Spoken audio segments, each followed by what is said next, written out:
Yeah, welcome back to another episode of the Format Podcast Live. Real special edition we got for y'all.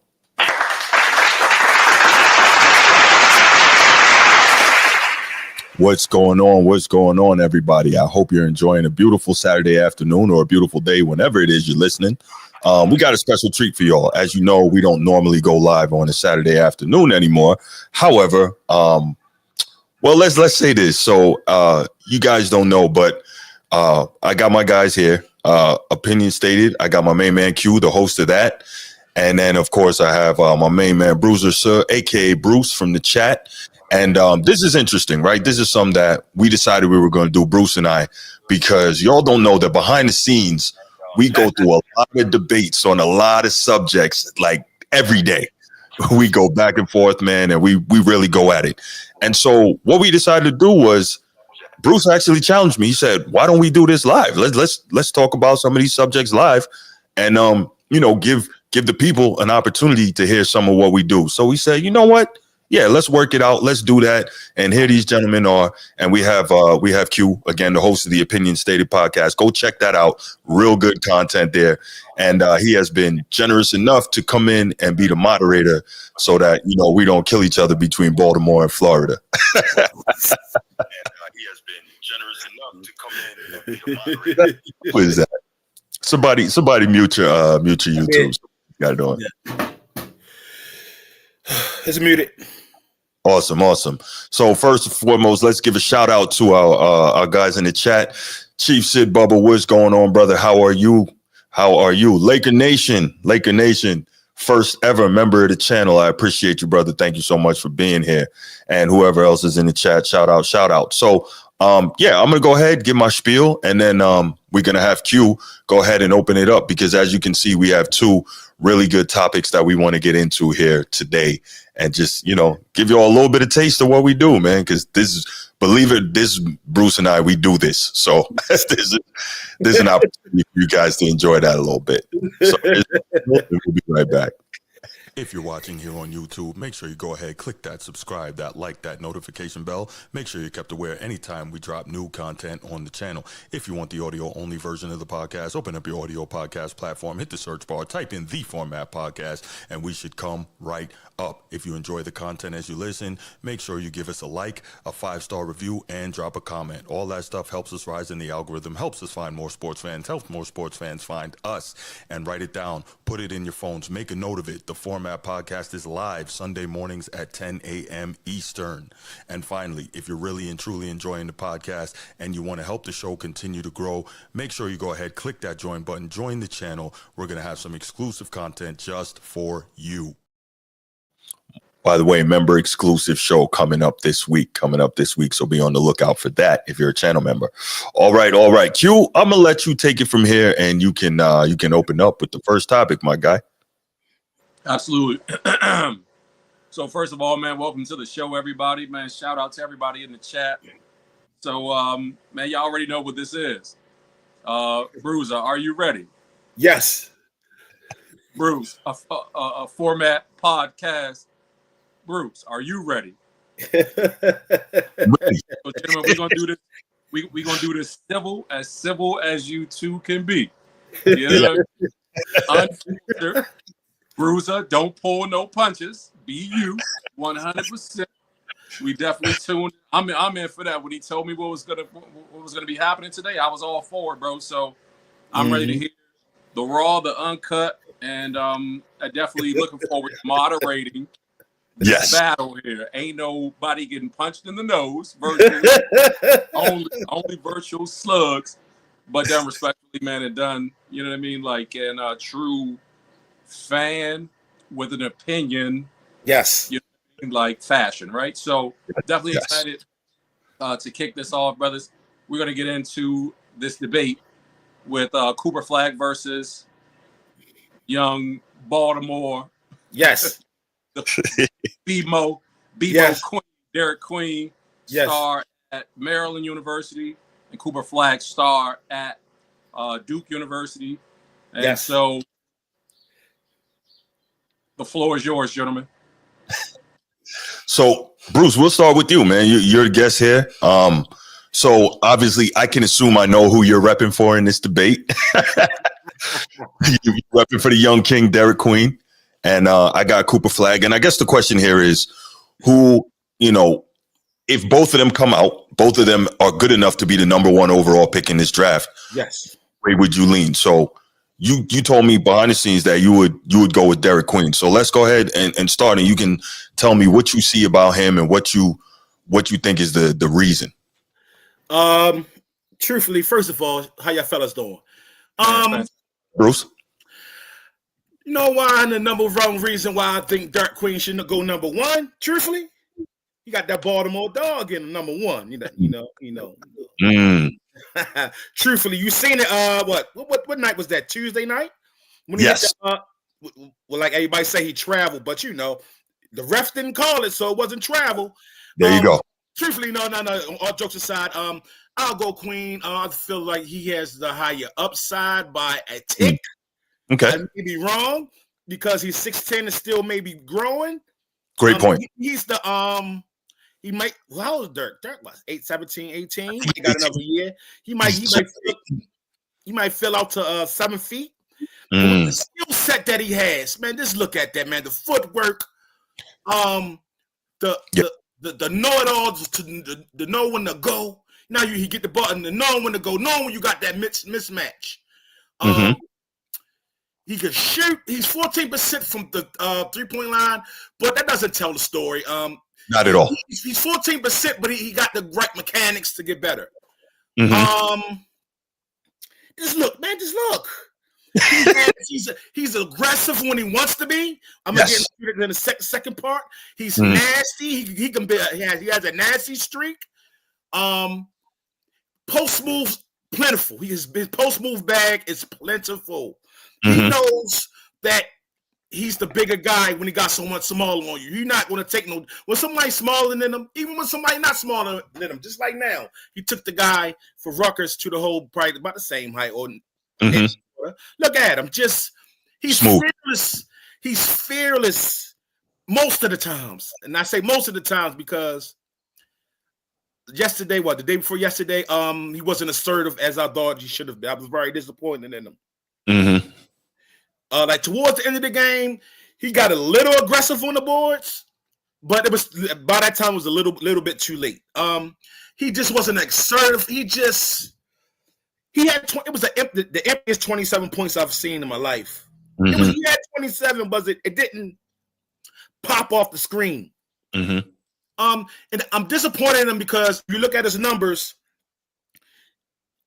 his defensive share is like tops in the Big Ten, and he averaged like 9 rebounds. He can rebound the ball. Oh yeah. It's just like he didn't have that urgency that I needed to see him in that game where he could have dominated. He could have had 35, 12, and 3, and you know what I'm saying?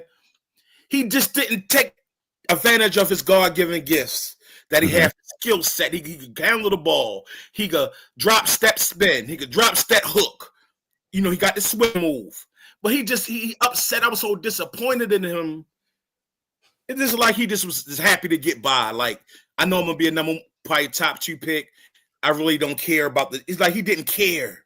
He didn't, like, I'm going hard. Like, even the game, he hit the game-winning shot. He didn't show up that game like that. He only had, 13 points that game? He wasn't assertive in that game as much as I thought he should either until the last shot when he told him to give me the motherfucking ball.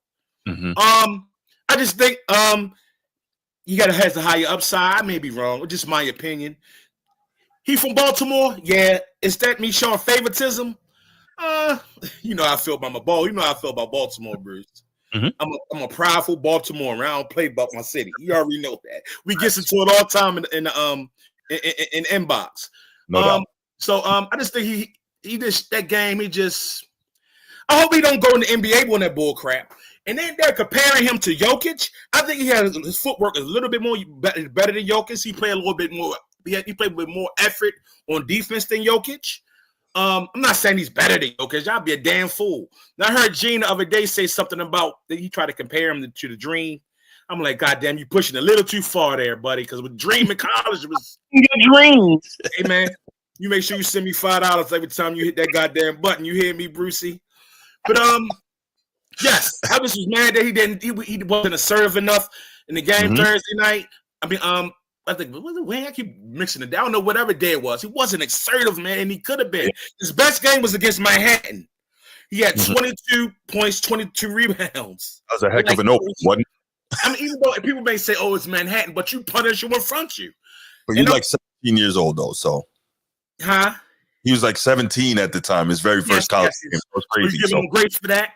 Giving him grace for that? He came out and got busy in his very first college game, so I gotta give him credit for that. See, Bruce. Okay, so as far as that, I picked Queen, and as far as Flagg, I know I talk a lot of shit about Flagg in the inbox. We ain't gonna say them some of the names that I call him. Yeah, I'm saying that it's the egg you on. I will never bring it up on your platform, brother. Some of the R-rated stuff that we go through in our inbox.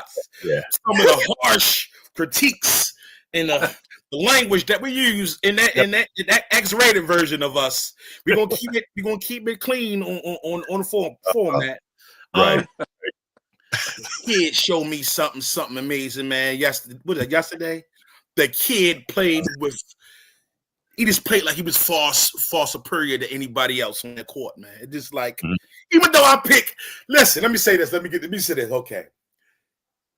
Cooper Flagg, it looked like he was already in the NBA the other day. Like, he just was way ahead of everybody. I pick Queen because I'm being Baltimore biased. But truthfully, Flagg showed me that he could go to any NBA team right now and contribute and be a vital part of that success.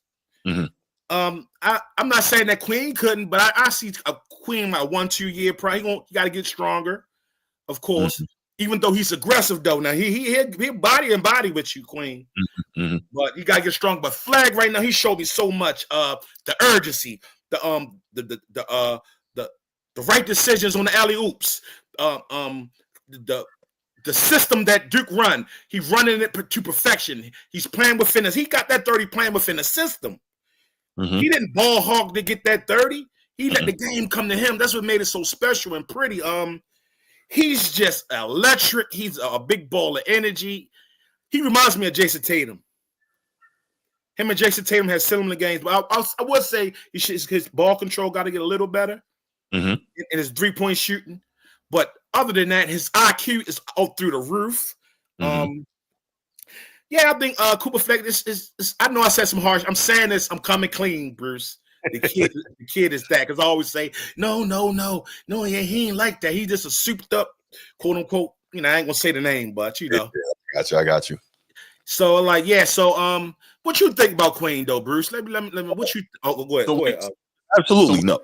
Yeah, my back you. But before you answer Bruiser and you go in Derik Queen, let me just state for those who don't know, man, Derik Queen, freshman at Maryland, stands 6'10" tall, 246 pounds.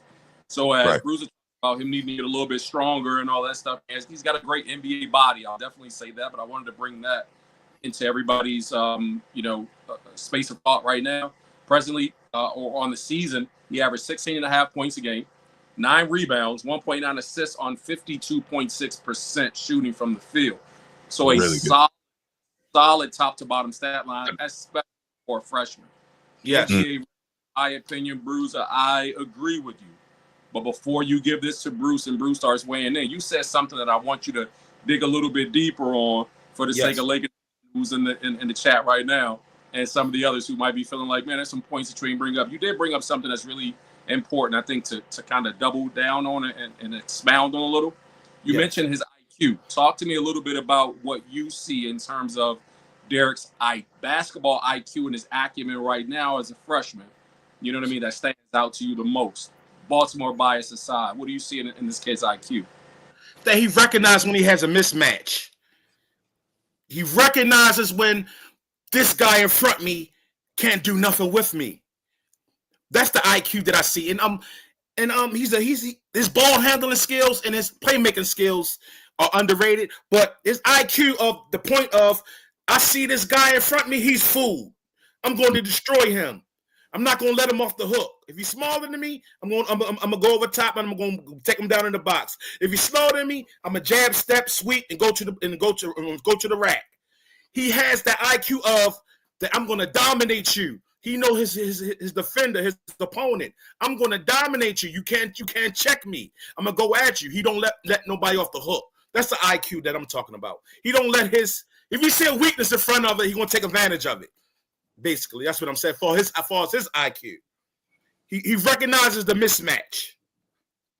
So yeah, that's what I mean by that as IQ. Yeah.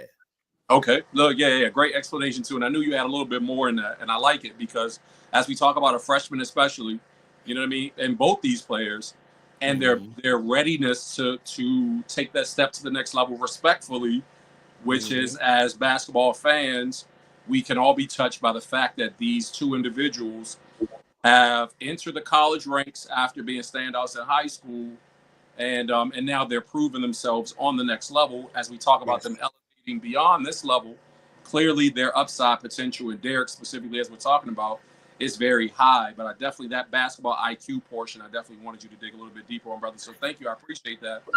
Hey, let me say this real quick before Bruce go. You know they was high school teammates and they went undefeated at Mount Verdi Academy.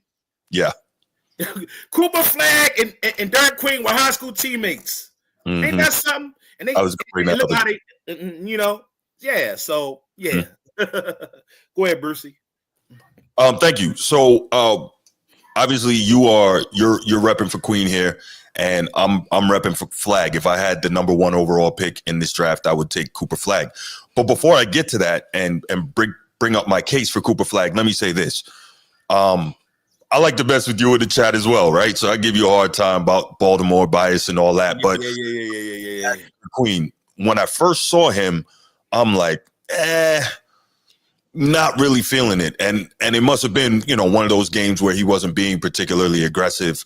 But the more I watched him, went back and watched some game footage and then, you know, cutting up the B-roll, and I'm like, okay, he's more athletic than I originally thought, because you can watch, you know, as some of the guys are saying in the chat, the footwork is really good in the post, and you can watch how he could drop step and just boom on you. And I'm like, okay, that takes explosiveness. That's athleticism.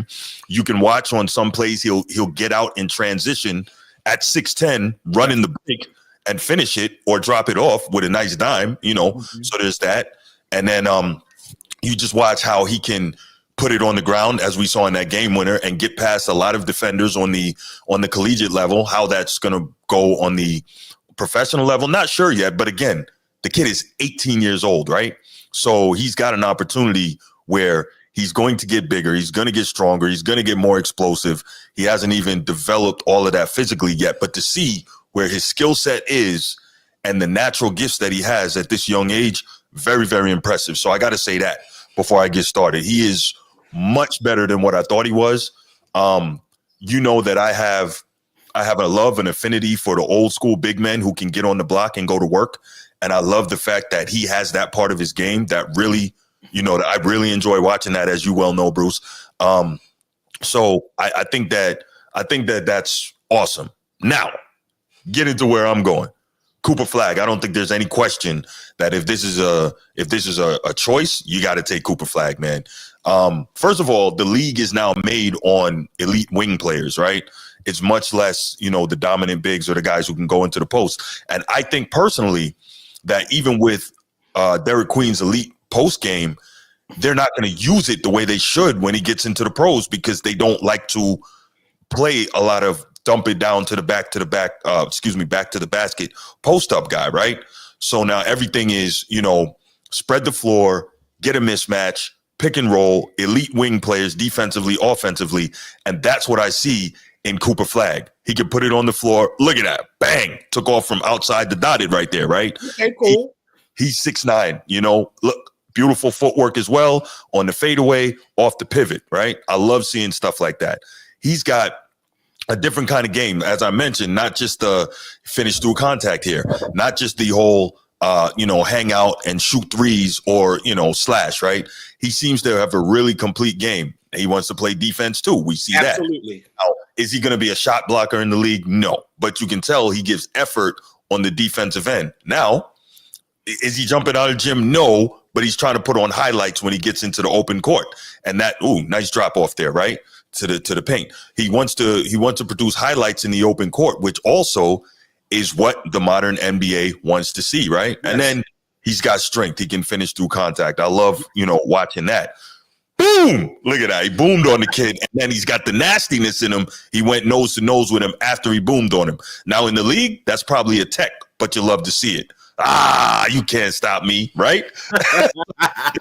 you see that. He seems to have everything that the modern NBA is looking for, right? And I like to see this also because if we're real here, we have this thing about all these guys, all these European guys and international players dominating the league right now. The NBA has been desperate for a homegrown white American superstar since Bird retired. We got to be honest about that, right? This is basically the great white hope, basically. That's why he's going to go number one. Well, I'm not saying that's why he's going to go number one. I think he's legitimately good enough in this draft to go number one. He's athletic. He can play. He's been coached well. Coach K is not the everyday coach at Duke, but he's still there all the time, right? So his coach, John Shire, played for Coach K, so he's getting that second level Coach K philosophy. And so basically, what you just excuse me, I don't mean to cut you off, good brother. So basically, what you admitted that the NBA basically, that's what they want. They want the great. They want the great white guy to be picked number one. You think that's a race thing, Bruce? I'm not saying that. I'm saying though that since Larry Bird left the league, they have been looking for that guy who they believe can attempt to be that next guy. Right now, as Magic Johnson said at Larry Bird's retirement ceremony, there will never be another Larry Bird, and I believe that. But remember, the NBA is also a business, right? And this is the thing that I always talk about. You have to be able to connect with middle America, and you have to be able to connect with the majority of the ticket buying and game watching public. And Cooper Flagg, number one, we're a patriotic country, right? This is America. Right. So you want an American to be the guy. And then of course. So basically, Bruce, you said even if Queen was more nastier than Flagg, it was a notch below. Basically, you saying Flagg is more marketable than Derik Queen. Come on, let's go. Is he more marketable? There's nothing wrong with it. Either of them speak. I know Derik Queen just signed an NIL deal with Derik Queen, so that's going to be pretty good. So hopefully soon here we see some commercials from the young man. If he's got charisma and all that, he could be just as marketable. I don't know if Flagg is more marketable. That's not what I'm saying. What I am saying is that he's closer to fitting the bill of being that guy that the NBA has been looking for quite some time, and he can play. It's not just like they're trying to throw something on him and he can't play. Well, as we saw from the clips there, he can go. You know what I'm saying? Go. No, I'm not taking that from him. So you're basically saying the NBA been looking for a souped up, super athletic white guy for some time. I think so. I mean, American white guy. Yes. Understand what I'm saying? Right, because think about it, right? When you watch Jokic and you watch Luka, guys are killing, right? No doubt they're killing. But are these dudes like really exciting? Like, if you're a fan, like they can go out there and get busy, but are they exciting? You know what I'm saying? It takes acquired taste. Well, no, I get it. But if you're watching Flagg come down and like we saw he's got that little bit of nastiness where he boomed on the kid and got nose to nose with him. You're not getting that from Luka. Hold on. To say that Luka is not exciting in clutch moments, and Luka is very exciting, even though he's not super athletic. He has you on the edge of the seat, especially when he gets going. I'm not going to sit up here and say Luka's not exciting. Watch. When I say I mean athletically. Exactly. Something different. Like it is incredible when Luka crosses somebody over, puts him in a blender, pulls up and hits a big late game three. That is awesome. Yes. But it's not quite the same as booming on somebody. You know, again, that's true. Baltimore. So that's a different level of exciting. You know what I'm saying? So watching that's a totally different thing. That's what I'm saying. Go ahead. I'm sorry. Go ahead. I ain't gonna cut you off. I'm sorry. When it comes to it, I'm going Flagg, and not just for those reasons. He's also a heck of a player. He's going to attempt to defend. He can pass, as we saw the other night with 30 points, 7 assists, 6 rebounds. He can hit the glass, and much like his former teammate Derik Queen, he's still a young cat, right? Was he 18, 19? So if he was to come out this year, he's 19 in his rookie year. He's got plenty of time to. Well, I don't know how much they're putting guys in the weight room in the modern NBA, but he's still got time to get stronger. Modern NBA stuff, boy. I tell you. You always got to throw a shot somewhere in between. Well, I'm not throwing a shot. I'm just saying the way they develop bodies is so much more about. In Miami, don't you got to have a fat percentage? Yeah. So teams still. Okay. Yeah, Pat Riley don't play with that in terms of your fitness, but right, like back in the day, 6'9", 6'10", those guys were in the weight room getting diesel, right? They wanted you to look more like a not everybody looked like a Giannis, but you get the point. Like you had to be strong because of the physicality in the low post, but the game is so different now. It's more about flexibility, pliability, mobility. You know what I'm saying? So that's what I mean when I say the modern NBA and the way they train bodies. So it's going to be interesting to see like what these guys, both of them, build into physically over time. So let me ask you this, Brucey. So what is Flagg weakness to you? He has a weakness. Yeah, absolutely. I would say he's shooting 37% from 3 right now, which is solid. But if you're only shooting 37% from 3 from the college line, I mean, it gives you room to work. But the NBA line is deeper, so maybe they're going to look at that and say, you should be shooting better. The handle is not the tightest. Probably turn that over a lot. And I don't know I guess it's going to depend on the team, what they're looking for in terms of being a playmaker at that, I would assume, small forward position, which is what he would play in the league at, 6'9". I would think he'd play that small forward position. So I'm not sure he can pass the ball, but I don't know if he's a playmaker. You know what I'm saying? So let me ask you this, though, Bruce. Who is the best? Okay. Do you think Queen can fit with any system or Flagg can fit with any system? Who you? Man. That's a great question. Flagg on any team right now in any system, and he'll do his thing, or do you think you can pick Queen in any system and he'll do his thing? I think Flagg is, again, this has a lot to do with the way they play basketball in the NBA now. I think Flagg is more ready. Queen has to be in the right place for them to really take advantage of his skill set. Because again, and it sucks, I think that a lot of teams are not going to want to give him the post touches, whether it's low post, mid post, high post. And they should, because, well, we watched what he is capable of doing, and he's only going to get better if he's that young with this skill set, right? But I think right now, Flagg is the guy who's more ready to fit in any system. So how you going to come to the conclusion? Basically, what you're saying is Cooper Flagg a little bit more smarter than Derik Queen. That's what you basically said. That's what you basically said. No. I'm talking about as a wing player. There's more. Most teams in the NBA want more wing players necessarily than guys who can kill it in the post. Okay. So why you let that be down? Why you think Queen not going to go into a situation where the coach going to utilize his skill set? Because unfortunately, most NBA coaches don't want to put the ball in the post, and I think it's so stupid. It's not about Queen. It's about the NBA style of play. How often do you see guys really dumping it down low, or even dumping it to the mid post? Maybe high post, because in the high post you can run a lot more pick and roll type stuff. You can run more actions to get to more threes, but most of the time they don't go into the low block. Okay, I got you. Mm-hmm. But you know Cooper Flagg for Maine, right? And Derik Queen for Baltimore, right? Mm-hmm.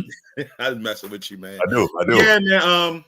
Yeah, man. We shall see, and I can't wait to see it. Like I said, man, I hope Dirk don't go to the NBA on those drifting moments, man. Just be a dog 100% the whole game, not just in spots. See, the difference was I give Cooper Flagg his flowers. He was a dog the whole game. When the time came, he made things happen. So, in fairness to him, he gets the opportunity to have the ball in his hands more. Because one thing that you pointed out, give me a second, Laker Nation, I got you. One thing that you pointed out is that there were games where the guards and the coaching and the system was not making a concerted effort to continuously get him the rock. Because much like you, I believe if you got a guy that is that dog on that block, get it to him over and over and over and over, and let him foul out that opposing front line. I'm a believer in that. You know that. Yeah. So wasn't that bright at all. But anyway, Laker Nation says Flagg is not going to be what y'all think he is in the league. What you think about that, Bruce? So let me I'm not saying go ahead, man. I was gonna say, let me dive on that. My bad. My background's hopefully they're nearing, man. Done with this power wash here outside, so hopefully y'all can hear me okay. But I wanted to dive in really quick. I would have dived in a little sooner. You know what I mean? Aside from this noise, but we're talking about a Cooper Flagg who's 6'9", 205 pounds. We're talking about a Derik Queen who stands at 6'10", 246. So we're talking about size and viability from an offensive perspective on the next level. So let's stick to what the tangibles are in order for a player to be effective based on what we've seen with the present NBA. Bruce, you alluded, you know what I mean? Like just the NBA style of play. Obviously, styles make fights, period. But also personnel dictates how players actually or offenses are structured, right? So we're talking about two players, two separate players. I want to talk about what the tangibles are. Pros from Brucey, first of all. What are the pros? What are the things that we know are undeniable that separate Derik Queen in his footwork, in his post play, and his skill set? You highlighted this bag that he goes into. What about those make him better? Y'all been nice enough. Gloves off. What makes him better than the kid from Maine? What makes Derik Queen the more NBA ready player based on those tangibles? Because he got a bag. Like I say, he could go. Like I said, it's time to get disrespectful. I ain't gonna lie. Cooper Flagg did his thing the other day, but he ain't got no goddamn bag. He got athleticism. He got movement. He can't shoot for shit. His handle is broken. But I will say his IQ, he can play in a system.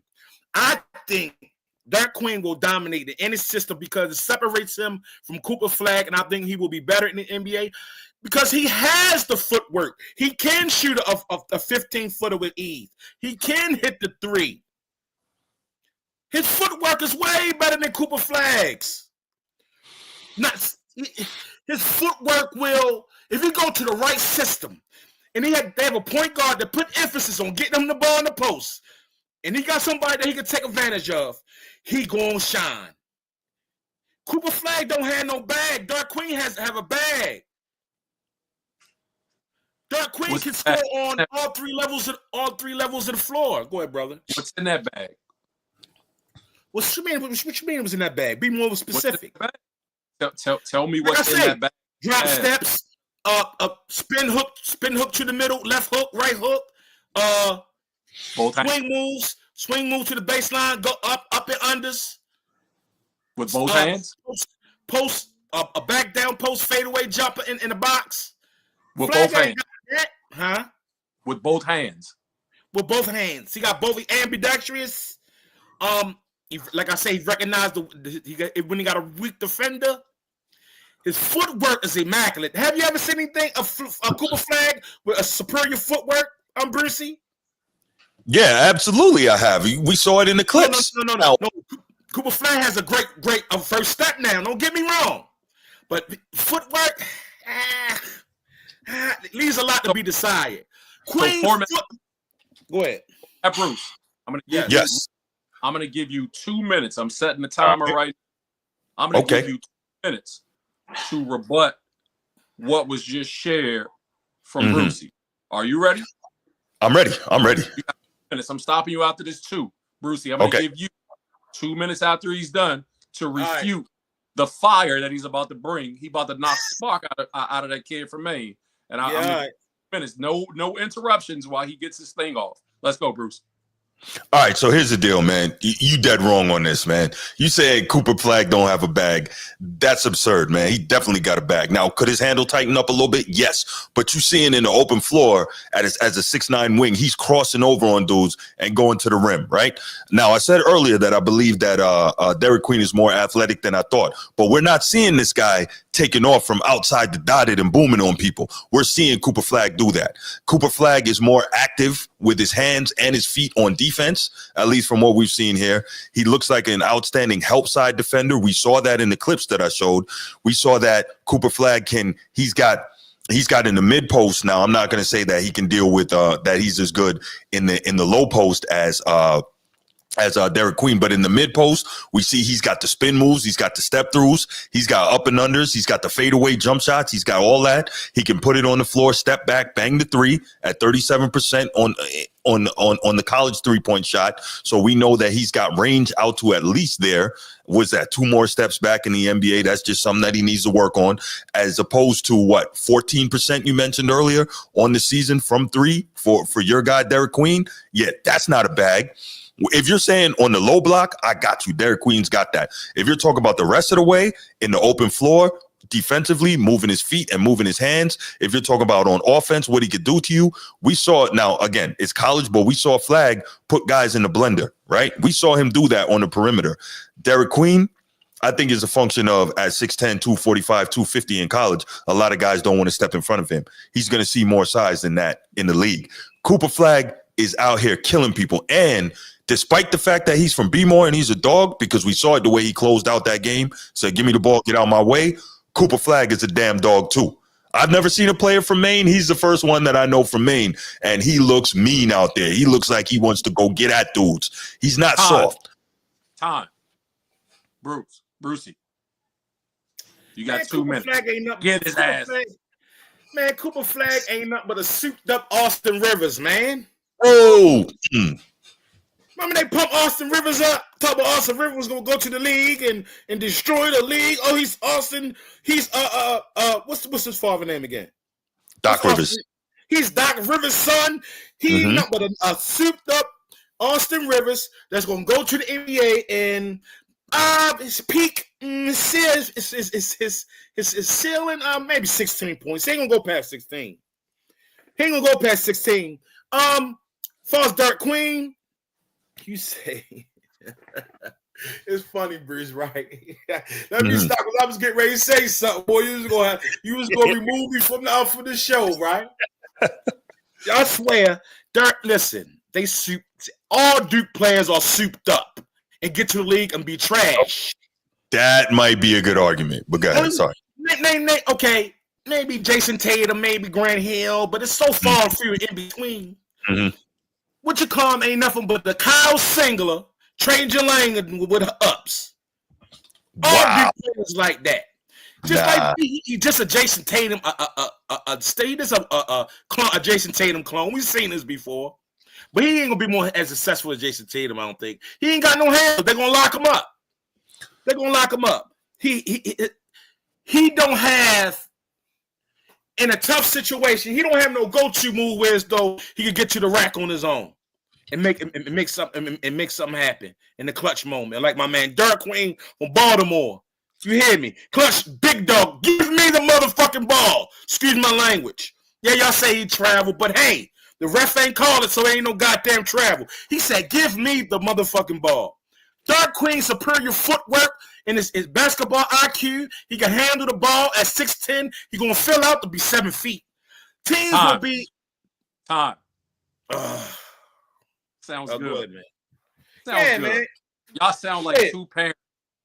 Go ahead, man. Like, can I get one more minute? Yeah, go ahead. Give one more minute. Give 1 more minute. Give 1 minute. Hold on. I'm just gonna be a good minute too. This is gonna be I'm talking about. I want to see some nosebleeds on this one right here. I need you both right now to keep it the most clean. I hear the insults being slain. I hear you to feel saying your kid trash, my kid giving it to your kid.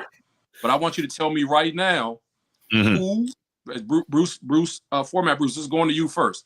Okay. I want to know who, when Cooper Flagg faces up against him on the defensive end, I want to 1 minute to tell me, give me a list of players that Cooper Flagg is about to cook on the defense. I mean, no, in this league right now, who's Cooper Flagg cooking with the skill set you say he has? Go. You got 1 minute. Man, that's tough, Q. You set me up on that, bro. And the reason that's tough, the reason that's the setup is because we know the small forward, that 3 position, that wing in the NBA is probably the toughest position, right?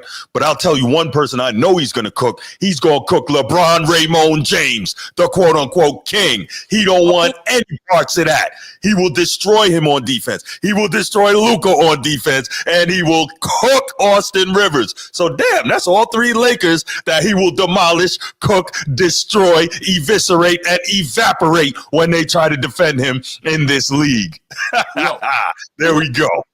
Who else? No, seriously. I'm trying to think. The small forward position is tough, man. Paul George is old now, so we can't even really count him. But Why? so I think that he could do well against Kawhi just because Kawhi is old now and damaged. But prime Kawhi, he'd have a lot of trouble. But I think that the first time we see him match up against KD, I'm really curious to see how that's going to go. I think he's going to give KD more work than he thinks. Jaylen Brown is going to give him a ton of trouble. That's an elite defender at the position. Banchero's also going to give him trouble, but yeah, I think he's going to tear the Lakers. He's going to kill them. All right, Tom, I gave you a couple seconds over because I jumped in. Brucey. Yeah. Man, if you Brucey, wait. Don't deviate. I didn't say Austin Rivers. I said Austin Reeves, Laker Nation. My bad. Don't rebuttal what he said. This is directed towards you and the man that you're defending right now, this 6'10" phenom out of Baltimore. I want to know who this kid is about to cook with this bag you telling me he got, this immaculate footwork. Who he faces off against them that you can just see from what you've seen? Who is he about to give who's going to get that work, brother? You got 1 minute, go. Anybody who play any team that's playing small ball, he gonna cook. But you talk about individual matchups. If he get the right, if he gets stronger, he'll be able to cook anybody because of his footwork and his offensive expertise. I don't want to hear stronger. You're telling me he deserves to be the number 1 pick right now. Tell me who he is cooking in the NBA when he walks in. Who? That makes him worthy of a number 1 pick. Who is he cooking? Who's he giving that work to right now? I'm gonna be objective right now, right? I'm gonna be objective. He'll cook Giannis. Because I think his skill set allows him to, because he got handle, right? And his height and his handle will be a big advantage at going at Giannis because he irky jerky. You know, Queen irky jerky. He'll have Giannis in foul trouble the whole goddamn game.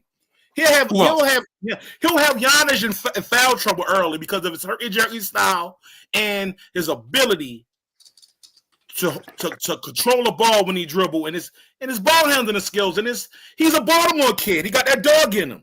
He's not gonna let nobody from Greece lock him up. We from Baltimore, we different. We ain't let nobody from Greece bottle us up. Who else here do work? AD, because AD can be kind of soft and he's street clothes. AD street clothes, so he get AD that work. Who? Dirk Lively, he give all them. Gafford, who you want it? Almost Jokic too slow for him. Jokic too slow for anybody. So he most definitely give Jokic that work. He gonna pass Jokic every time he get the rack to get the ball and have him in trouble. Time. Good rebuttal. Both of you fellas take a bow right now. Take a bow. Ain't nobody bleeding. I don't like it. Ain't nobody bleeding. Bruce. Wait, the next topic now is I'm just redirect now. You just spoke highly of your. This is a debate. You just spoke highly of your guy. Bruce. Yes. Bruce. Here's what I want from format Bruce right now. Yes. Bruce, he'll be redirected to you after he's done. Yes. Format Bruce, here's what I want from you, brother. I need to know from you who Derik Queen is walking into this league and who's going to cook this kid who he's not ready for. I want to know who he's not ready for on this level that makes him worthy of being a high draft pick in this league. He's not worthy of being number 1 because he's about to get cooked by who? You got 1 minute. All right, so first one I got, the first one he named, Giannis would eat Derik Queen alive. Bigger, stronger, faster, more athletic. Derik Queen has nothing for Giannis. That's one. Two, if they end up matching up because they play, he plays 3 and 4. Banchero will work. That's another Dookie that's real good. Banchero will work Derik Queen out. He will, he'll definitely work him out. He wants nothing with Paolo Banchero. Banchero can put it on the floor. He can take him on the block. He's not ready for that. All right. Third, this is one you're never gonna guess. Sengun. Sengun will dominate him. Sengun from Houston. He could dominate him. He doesn't even have to worry about shooting the 3 because Sengun doesn't shoot the 3, but he's better in the post. He's very good in the post. He's going to be good in transition. He's an outstanding passer. Sabonis will work out Derik Queen when he first gets into the league. Now, is he going to end up being better than those guys? Quite possibly. But when he walks into the league, he wants nothing with those dudes. Too slow. Giannis, Sengun, Banchero, and who was the fourth one I said? I'm sorry. Sabonis. Oh, and he'll get locked up by Bam, and I'm not even a Bam fan. Time. Oh, that's a good list right there. That's a fire list right there. Sound like that boy about that work, man. Sound like we're gonna need to give him some more of that Baltimore water, Brucey. Definitely. I get up some more water, Brucey. Come on, Brucey. Kid from Maine, or who this kid from Maine is about to walk in this league and match up against that he's not ready for. Same thing. That's about to make him unworthy of a draft pick higher than Derik Queen. Cooper Flagg ain't ready for who? Go. Cooper Flagg not even ready for Austin Reeves. I get old Kobe of the Ozark to lock him up. I won't need to go to nobody that's difficult. I won't need to go to no Jaylen Brown. I won't even go to no Bane out of Memphis. I won't even go to Dork out of OKC. I'll go get Austin Reeves to lock him up. Woo. Easy. I got Kobe and Ozark locking Cooper Flagg up because he don't have no bag. He got a quick step now. He has a quick step. He can go between the leg. He got a little pity pat crossover. But hey, I got Austin Reeves locking him up. Dalton Connect. I'm sorry to say, I got all white boys locking him up. We ain't even gotta go. You know what I mean? We ain't even gotta go to Lou Dort. We ain't even gotta go to Jaylen Brown. We ain't even gotta go to Shea Gilgeous-Alexander because you know he's a great defender. Hey, we ain't even gotta go to Donovan Mitchell. You know Cleveland playing good defense. I got Austin Reeves. Man, listen.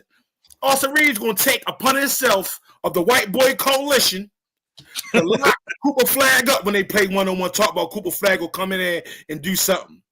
Austin Reeves gonna stand 10 toes down and lock him up. Trust me. Time. I ain't gonna know Cooper Flagg. Time, Brucey. Time.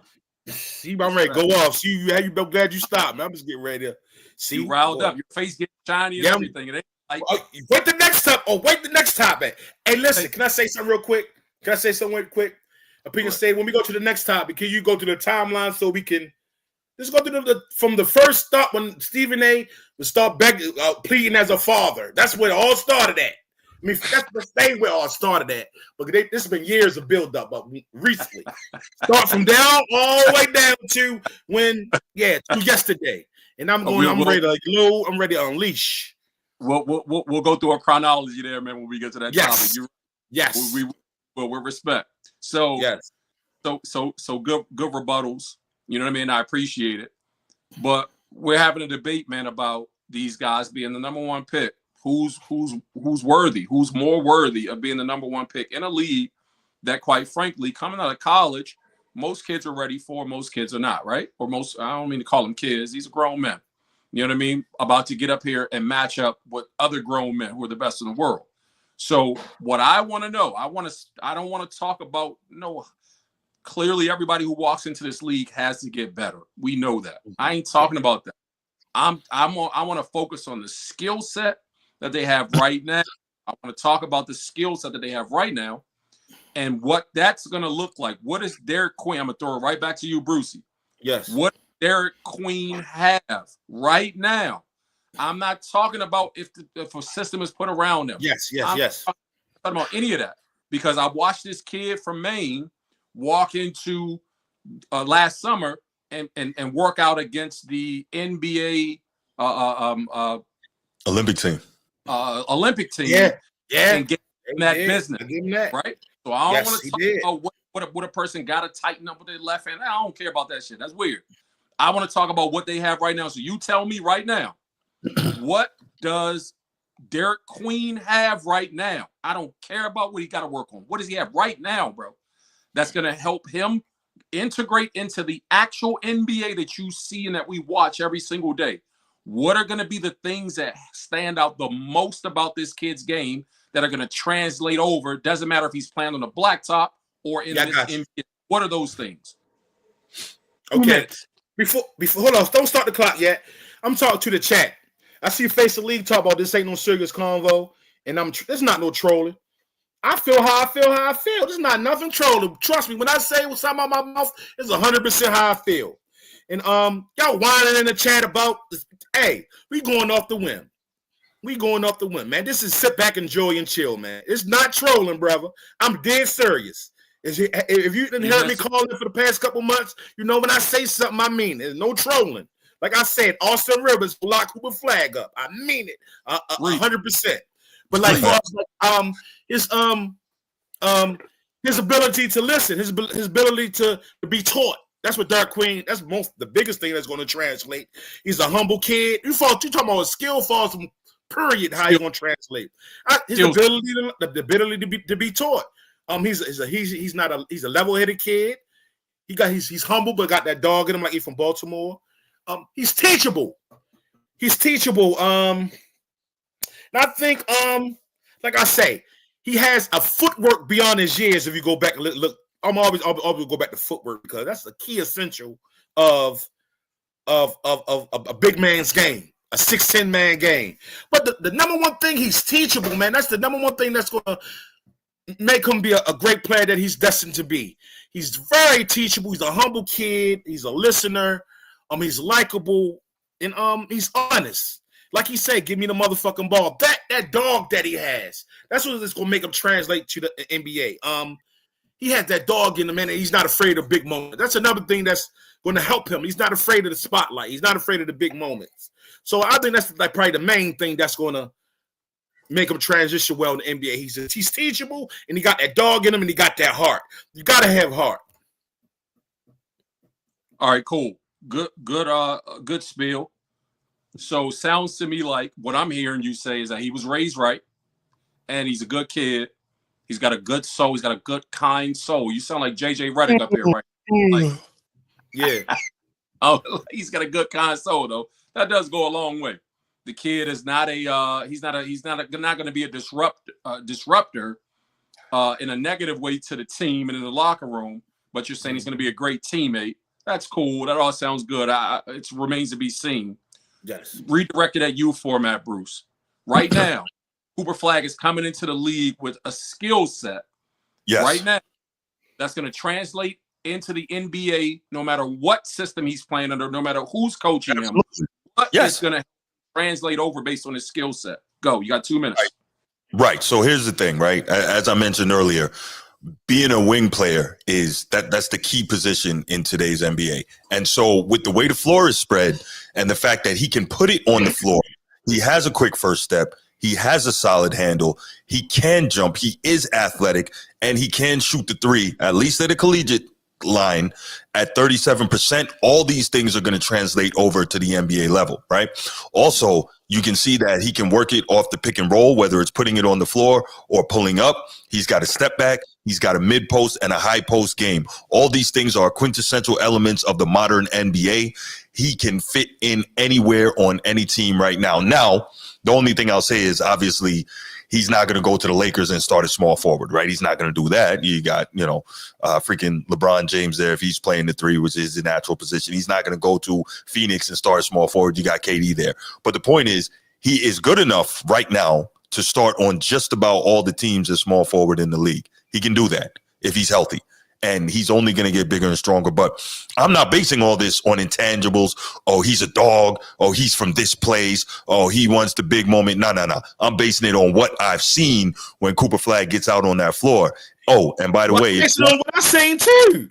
add an intangible, Cooper Flagg is mean. I'm basing on what I seen too, bro. I'm basing on what I seen too. So I'm telling you, when we watch Cooper Flagg put it on the floor, and when we watch him take off from the dotted line and boom on cats, right? Yes. See, in the NBA, how often do you see real rim protection? He's going to get a lot of those in the league. Okay.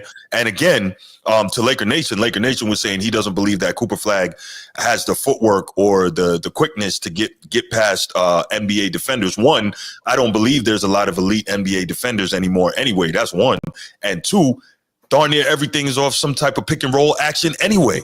So if he can get going downhill, he's all good, because they're going to say, okay, you can play, but maybe you need a little help getting free. All they're going to do is screen you off. And we've seen he's a good interior passer as well. So if somebody comes with him, he's a good interior passer. On the break, if he gets out and he's running, somebody's going to throw him an alley and he's going to boom on somebody. He has the tools to immediately be a 15-point per game guy. Go. I was going to get into that. Good spiel. And that leads me right into the next point. So as we talk about, again, this 6'9" freshman out of Duke, out of Maine, 6'9", 205, presently averages 19 points a game, 7.5 rebounds, 4.3 assists, and 48.7 on 48.7 shooting from the field. We're not talking about the Lakers. We're not talking about them supplanting anybody who's in any of these top tier teams. Right. We're not talking about either of these kids doing that. We're talking about them literally walking into one of these bottom tier teams who are going to be in the position to draft them number one. So again, let's keep that into perspective.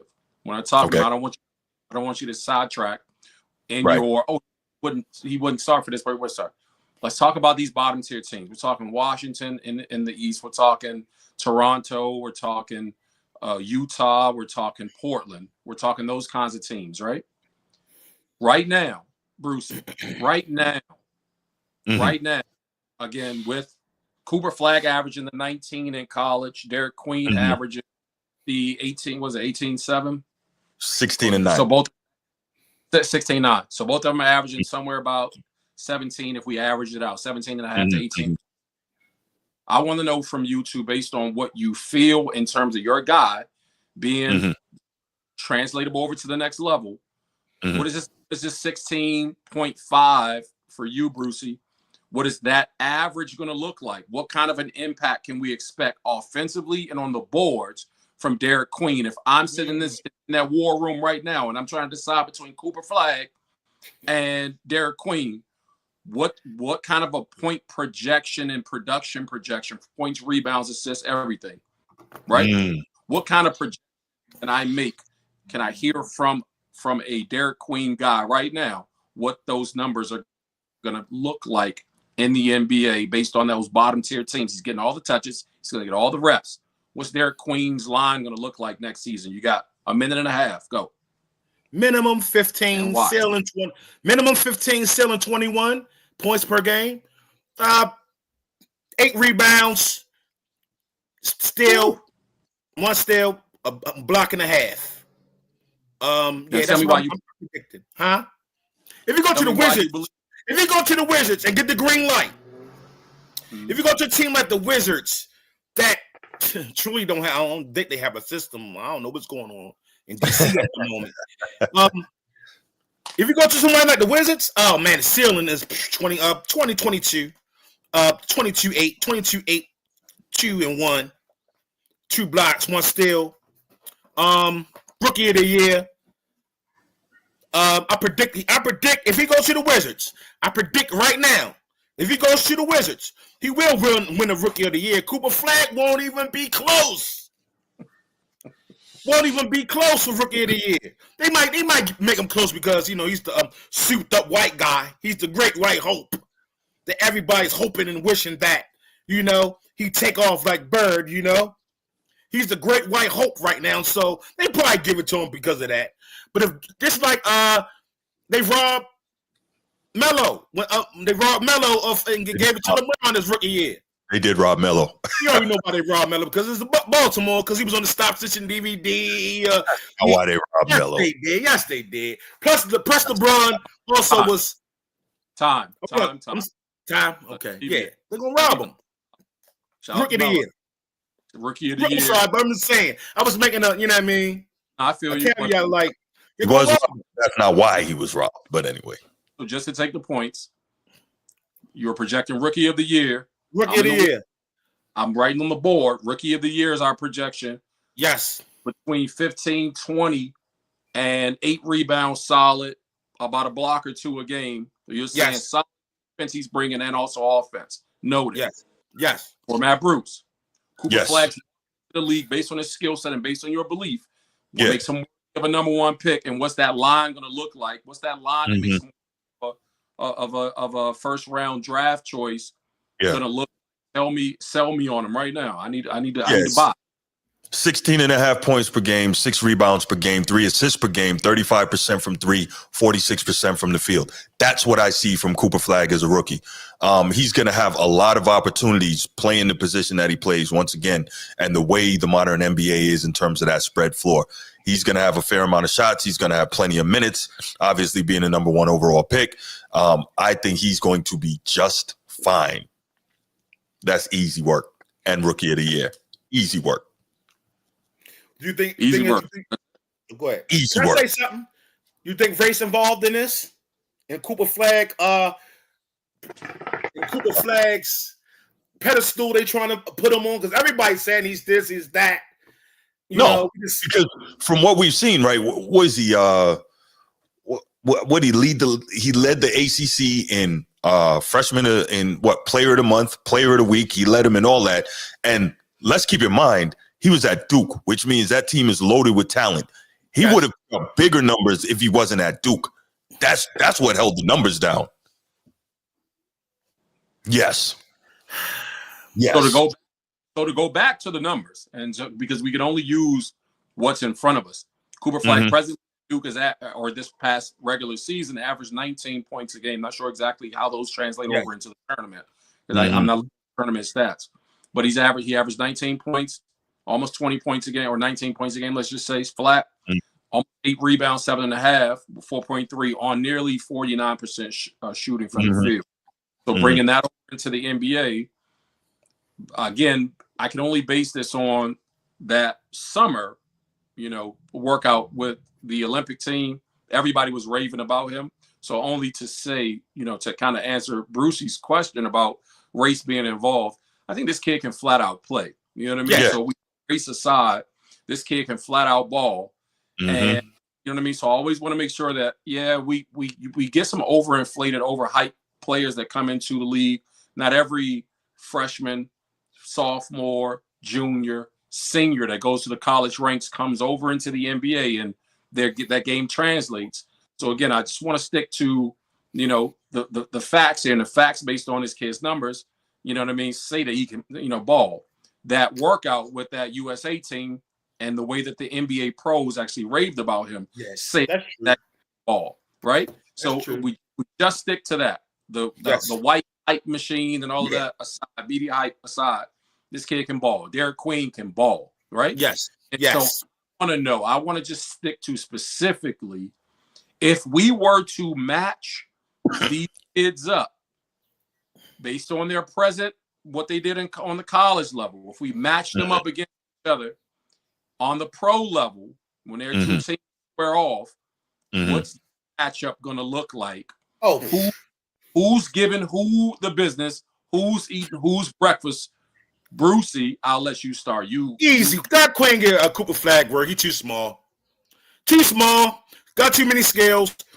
Too many, like I say, the bag. Too many moves. He give it to you how you want. He could put you on his hip. He could cross you over. He could a jab step, a swing drive.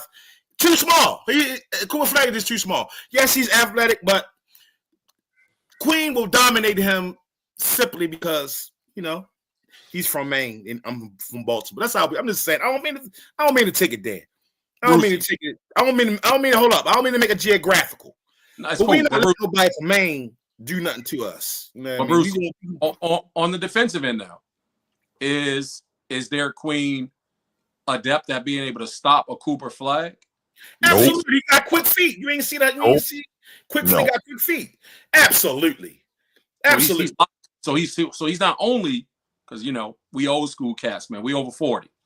The way we grew up playing ball, you not only give it to the guy on the offensive end, pause, you know what I mean? But it's about being able to lock your man up on the defensive end as well. I'm going to read the format, Bruce. Man, what's Cooper Flagg doing when they match up against each other? What's he doing to Derik Queen? So I think I think it would be stupid to put Derik Queen on Cooper Flagg. He's going to be asking for it, right? You don't want. First of all, Cooper Flagg is going to be faster than him in transition in the open floor, so he's going to have to be chasing him there. You don't want to have to deal with him at the top of the circle. You don't want to have to deal with, if you're Queen, that is, deal with Flagg at the top of the key or at the top of the 3-point line. That's not where you want a guy like Derik Queen defending a guy like Cooper Flagg. I get what Bruce is saying. If Cooper Flagg gets caught on the low block, that's the only place he can't deal with Derik Queen. Because if Derik Queen tries to put it on the floor in front of him, Cooper Flagg got faster hands and faster feet. He's going to be able to deal with that. He's going to take that rock from him. Derik Queen wants no part of trying to defend Cooper Flagg on the perimeter. I think he'd get done up easily. He's from Maine, Bruce. That has nothing to do with it. It has a lot to do with it. Bro, I went to junior college in Missouri, and cats from anywhere could play. If you could play, you could play. If you could play, you could play. You know that. I know you want to say Baltimore. I'm just being a nut right now. I understand what I'm saying. But come on, yo. Let me tell you how people from Baltimore. This is how we think, bro. I got you. But you know what I think he'll take it easy on him, just like Tank took it easy on Roach, because they friends.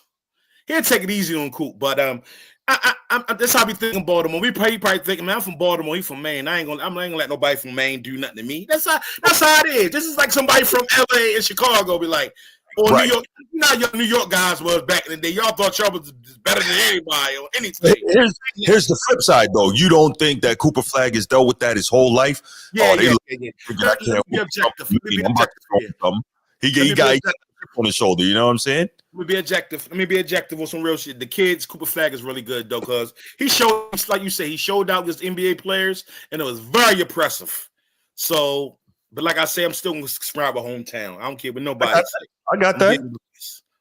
So let's button this up, gentlemen. We're a little over an hour into the debate on Cooper Flagg versus Derik Queen.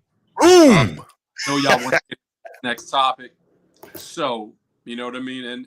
In favor of obviously keeping this moving along, I'm going to give some closing arguments right here to hear from you both. Coin flip says, Bruce, you're up first. You have a minute and a half to make your closing argument as to why Cooper Flagg is the more superior player and why he deserves to be the number 1 overall draft pick. Minute and a half, go. I don't need a minute and a half. Cooper Flagg is more athletic. Cooper Flagg he can score from more places on the floor. Cooper Flagg is box office. All these things are reasons why you take a guy number 1 overall. And overall, this doesn't seem like, this doesn't seem like the deepest draft in terms of the NBA. So if you got a guy like this that you think can be that guy, you take him, plain and simple. And I think Cooper Flagg, I'm not going to say he's head and shoulders above Queen, but he's clearly better than Queen. And I believe he will be better than Queen on the next level. And his skill set is better for the modern NBA. So that's why you take Cooper Flagg number 1. Thank you. Bruiser, he didn't even take a minute and a half, bro. Man, you better tell me I cook this kid for me. Fry him up. I got the pan free, the heat warm. Ready to drop that fish from Maine in this pan. Let's go. I love it. If you want a centerpiece of your franchise, you go with Derik Queen, the 6'10" kid out of East Baltimore with superior footwork, can score on all 3 levels of the floor, willing to play defense, willing to rebound, willing to assist. Hey, y'all say y'all like Jokic? Well, welcome to Jokic 2.0. Basically, that's what it is. That's what you're getting. You draft Derik Queen number 1. Your franchise will eventually win championships in the future, because that's what you're getting with Derik Queen. You're getting Jokic 2.0. Don't make the mistake and skip over him. You will make a huge mistake by not picking Derik Queen number 1, because he's Jokic 2.0. You go and look at his highlights. He got everything Jokic got, but a little bit quicker on defense. He a little bit more aggressive when he want to be. See, a Jokic ain't got no defense in him. My guy he'll slide his feet. He'll get block shots. So if you want a centerpiece to your team, to your franchise, get Queen number 1. Jokic 2.0 that will eventually bring home the Lombardi to Baltimore City.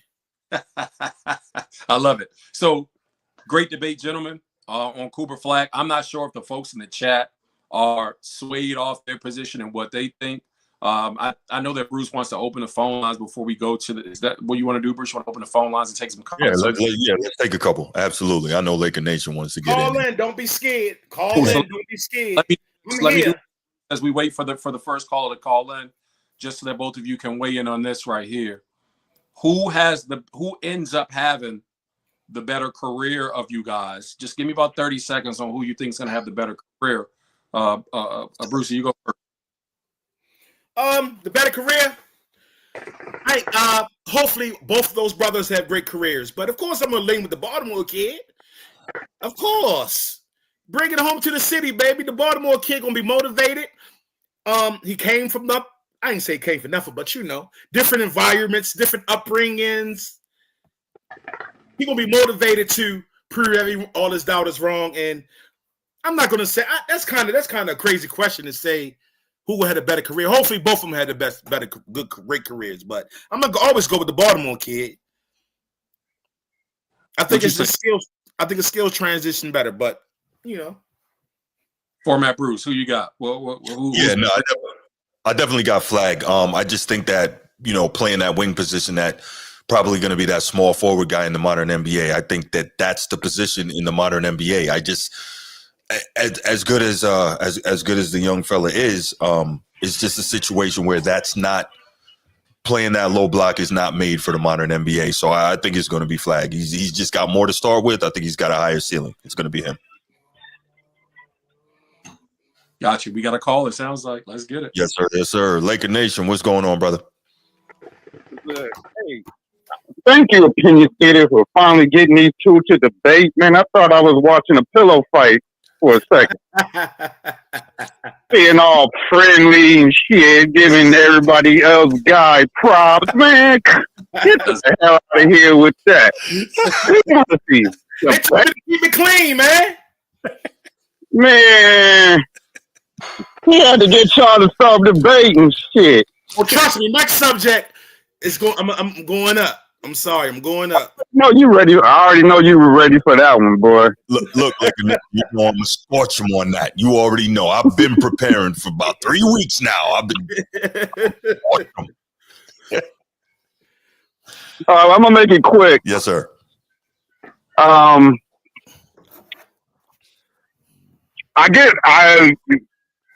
get you, Bruce. You had a lot of points, but. To me, it sounds like you're saying we should draft Cooper Flagg based on the hype of his name. That's absolutely not what I said. Right. I mean, that's the way I'm going by your description. Well, I mean, come on, look. I'm gonna keep it. I'm just gonna keep it a buck, keep it quick. I mean, when I hang up, you can say I don't know what I'm talking about. But the Cooper Flagg we've seen before. We've seen them get drafted high, and they become average in the league. Do I still want that for Flagg? No, because I'm a Duke fan. But we've seen this before. So when you say if you look at the my bad guy. If you look at the just on the highlight tapes that Opinion Stated showed. Yes, Cooper Flagg had a couple blow-bys, on break. But most of all those points were scored on the break. He made a couple, he did a tough little fadeaway. I like that. But most of all those highlights were on the break. A lot of the highlights that he showed on Queen was from the high post, low post, on the perimeter, back down, face up, and he created his own shot.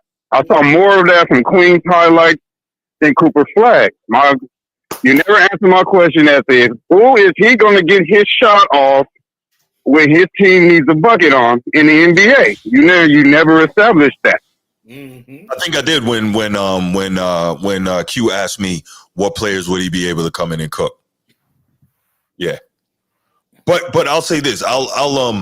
after we get off of here, man, I'll send you the clip with Cooper Flagg, because I think you're a little off in terms of how much you think that stuff was coming in transition. Was he getting some in transition? Absolutely.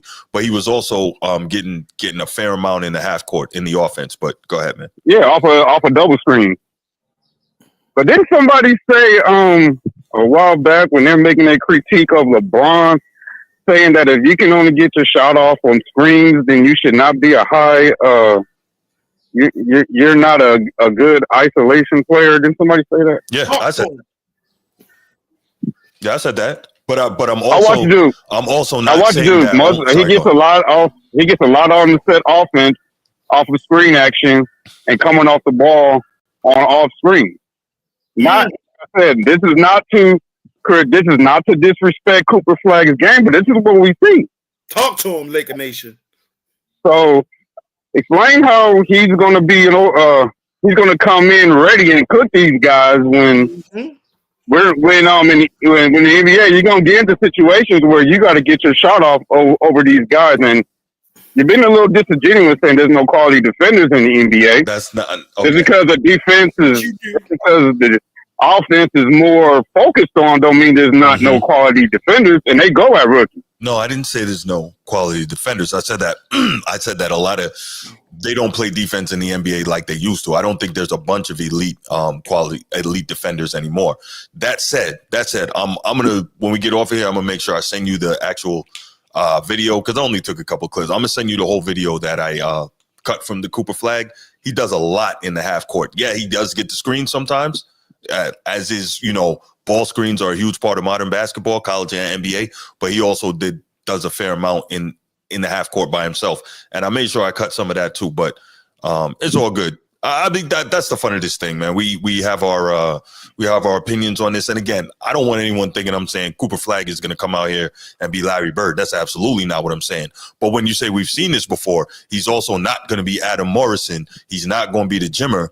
Although I love Jimmer for that in college, but anyway, he's not going to be one of those guys. Yeah, he was a dog. He was a dog in college. He was pulling up from. He came into a bad situation. Was loaded with guards. Right. But yeah, so I just think that he's not going to be Adam Morrison, but he's also not going to be Larry Bird. I think he's going to be very good. So you trying to say he's not going to be a JJ Redick? No, he's going to be better than him. Who was a Duke phenom? No, I think he's going to be better than him. Because JJ Redick is 6'4", Cooper Flagg is 6'9". Like that helps a lot. And but I think you're over exaggerating his athleticism, though. Well, based on what we've seen so far, I mean, we never saw JJ Redick take off from the dotted and boom on somebody. We've seen that with Cooper, but I mean, again, at this point, we've made our arguments, and now it's basically we wait and see what happens if and when these guys go to the league this year. My stance is, whoever gets in the number one, I'm gonna wish him the best, because I'm telling y'all, I'm not saying he's gonna come in there and stink up the joint, but he's not gonna be what y'all think he's gonna be. Well, I'll say this: there's more talented players in this draft. I think he's gonna be rookie of the year, and we also know that he did work against the freaking Olympic team. That can't be an easy thing to do. Did he cook them? No, yeah, they weren't playing no defense, though. Okay. So there's a bunch of rookies that gave the dream team work too, but you ain't gonna say they were better players. No, that was fixed though. If you do the research on that, Chuck Daly fixed that game to get the dream team. I'm just responding to what you. I'm just responding to what you just said, Bruce. You're being disingenuous. You trying to boost Cooper Flagg over the Olympic game, and I'm just saying, well, C. Webb and them dominated the. They gave the dream team work. Yeah, on day one. Chuck Daly set that game up though, like that's well known. But anyway, it's all good. All right, well, we'll find out, right? But overall, the two, if I was number one, you said we want Queen or what's your opinion? I'm always gonna take the big over the wing player any day, especially if the big has skills and footwork, which Queen does. And ordinarily, I would agree with you, just the way the NBA has changed.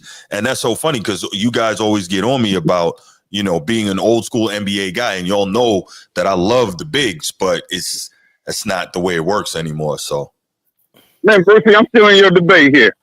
I mean, it's all good though. The way the NBA works will work in Queen's favor. Fact. Disagree. The guy can put it on the floor. He can put it on the floor. He can shoot from the outside. He can shoot He shoots contested. 14% from three. What are we talking about? He can shoot from the outside. He can shoot contested, and he can post up a smaller guy and get it into the rack and get to the free throw line. Right, and Flagg can do all that too. We've seen it.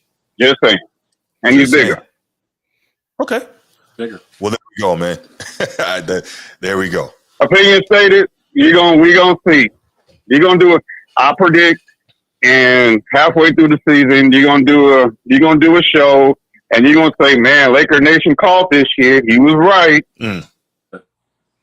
Well, Laker Nation, you know what's good? What's good is that we get a chance to, have this clip, man, live in YouTube infamy forever. So that's true. It's not going anywhere. Encourage everybody, man, who's listening in. Man, y'all blowing the chat up to call in and get your takes in, because I love the fact, of that projection from you, right? That says, man, we'll be able to go back and do an episode about it. I'd love to clip this and take all the things that you say and be able to say, man, hey, man, my brother called it right. And, the beautiful part about sharing opinion is that we're just giving our opinion. And I love, much like, you and I have this in common, and all of us have this in common.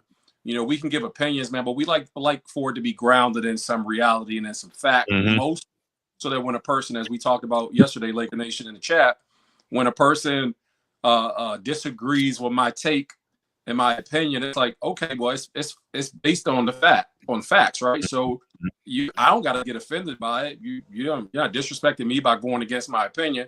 You're actually disagreeing with the facts. You know what I mean? So I appreciate you and for getting your take in. But I want to ask you before you go. I want to literally ask you same thing, like you said. You're still in the debate, so you sound like a proponent of Derik Queen at this point, which I love. So same question I directed at them. You know what I mean? Tell me why Derik Queen, top to bottom, is a better NBA suited player than Cooper Flagg. Oh, I think I just said. Look, he's got an NBA body already. He can get stronger between the draft and between training camp starts. He has a skill set. He has very good footwork for a guy of his size. He can win a matchup against a smaller defender.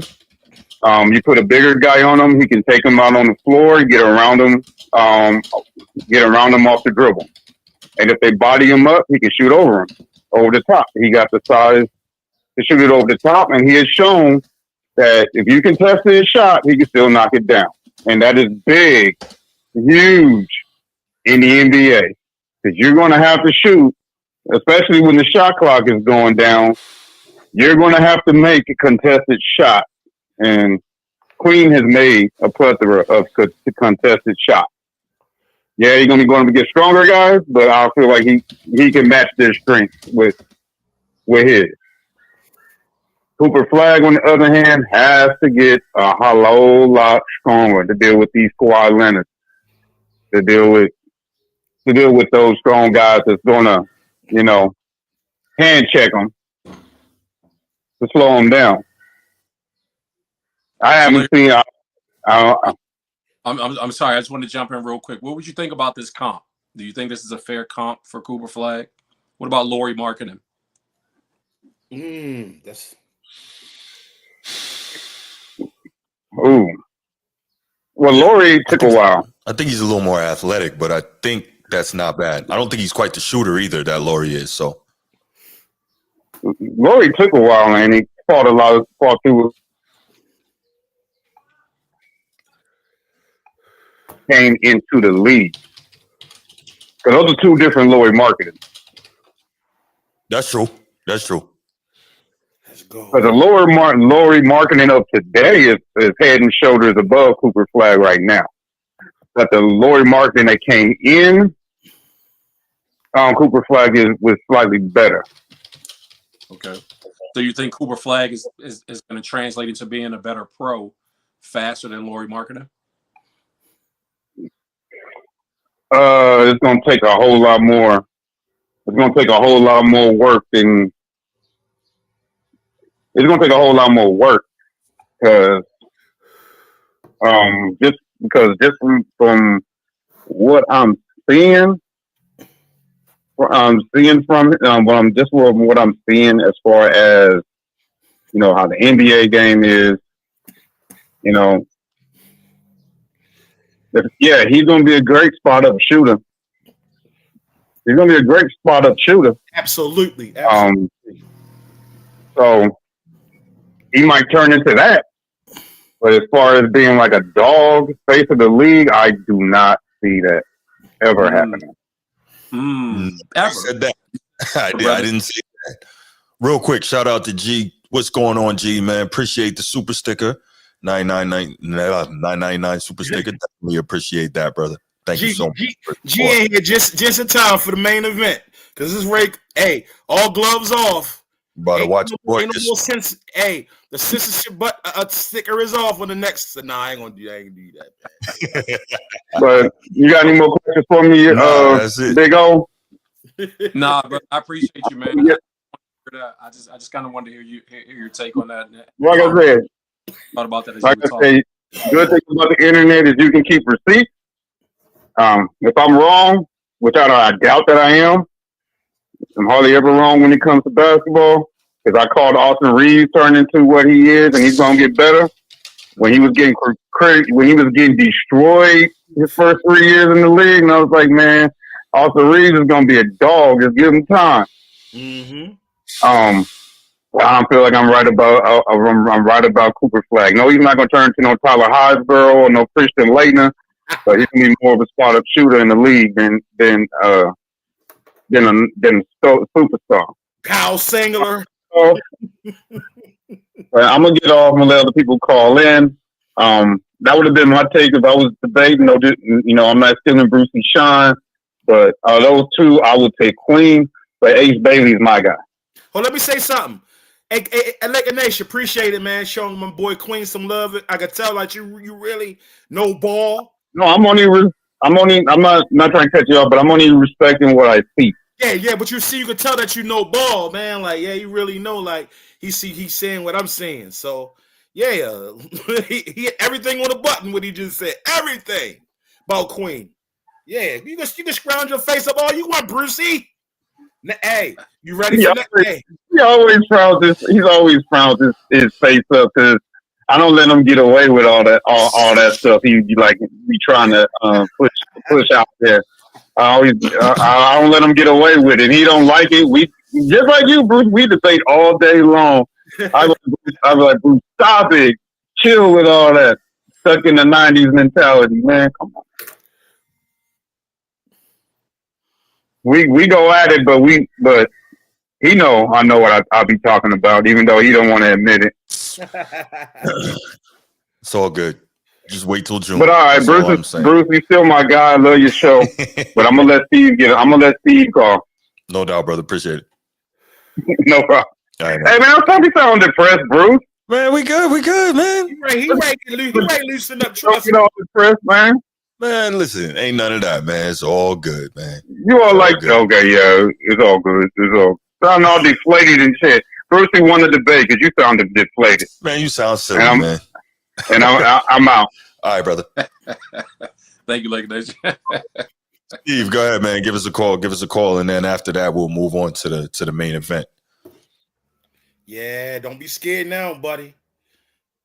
I was just about to tell them they might need to get the towels ready because it's about to be a bath in here.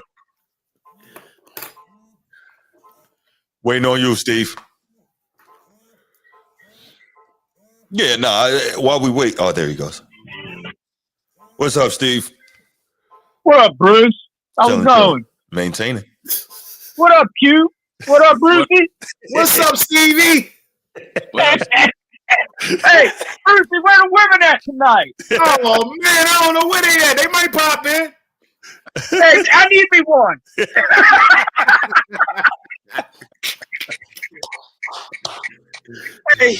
Hey, shout out Q, you held it down.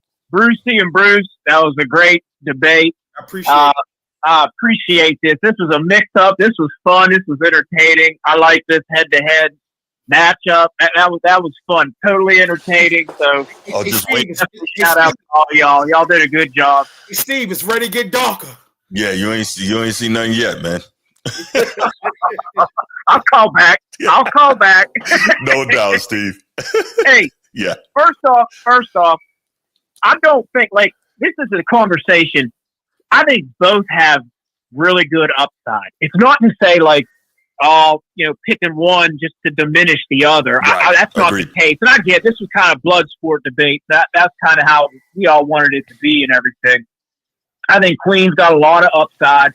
I think Coop's got a lot of upside too. I don't think because Coop is from Maine and came from Duke, that should be held against them. We've seen good players come out of Duke. We've seen bad players come out of Duke. Same thing with Baltimore, man. You already know that's from Baltimore ball. So it's I can't use the environment to paint the whole picture. I think they both positive things that's going to translate to the NBA. My whole argument is based on the modern NBA.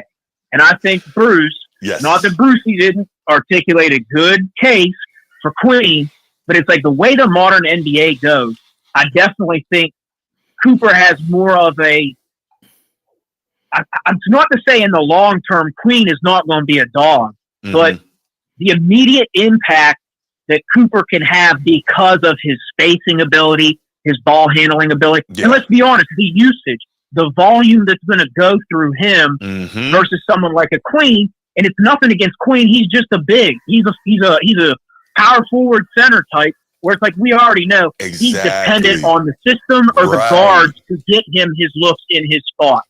And this isn't to say that I think Brucey makes a good point. If he goes to a place like Washington where it's just dog shit, he's going to get a green light.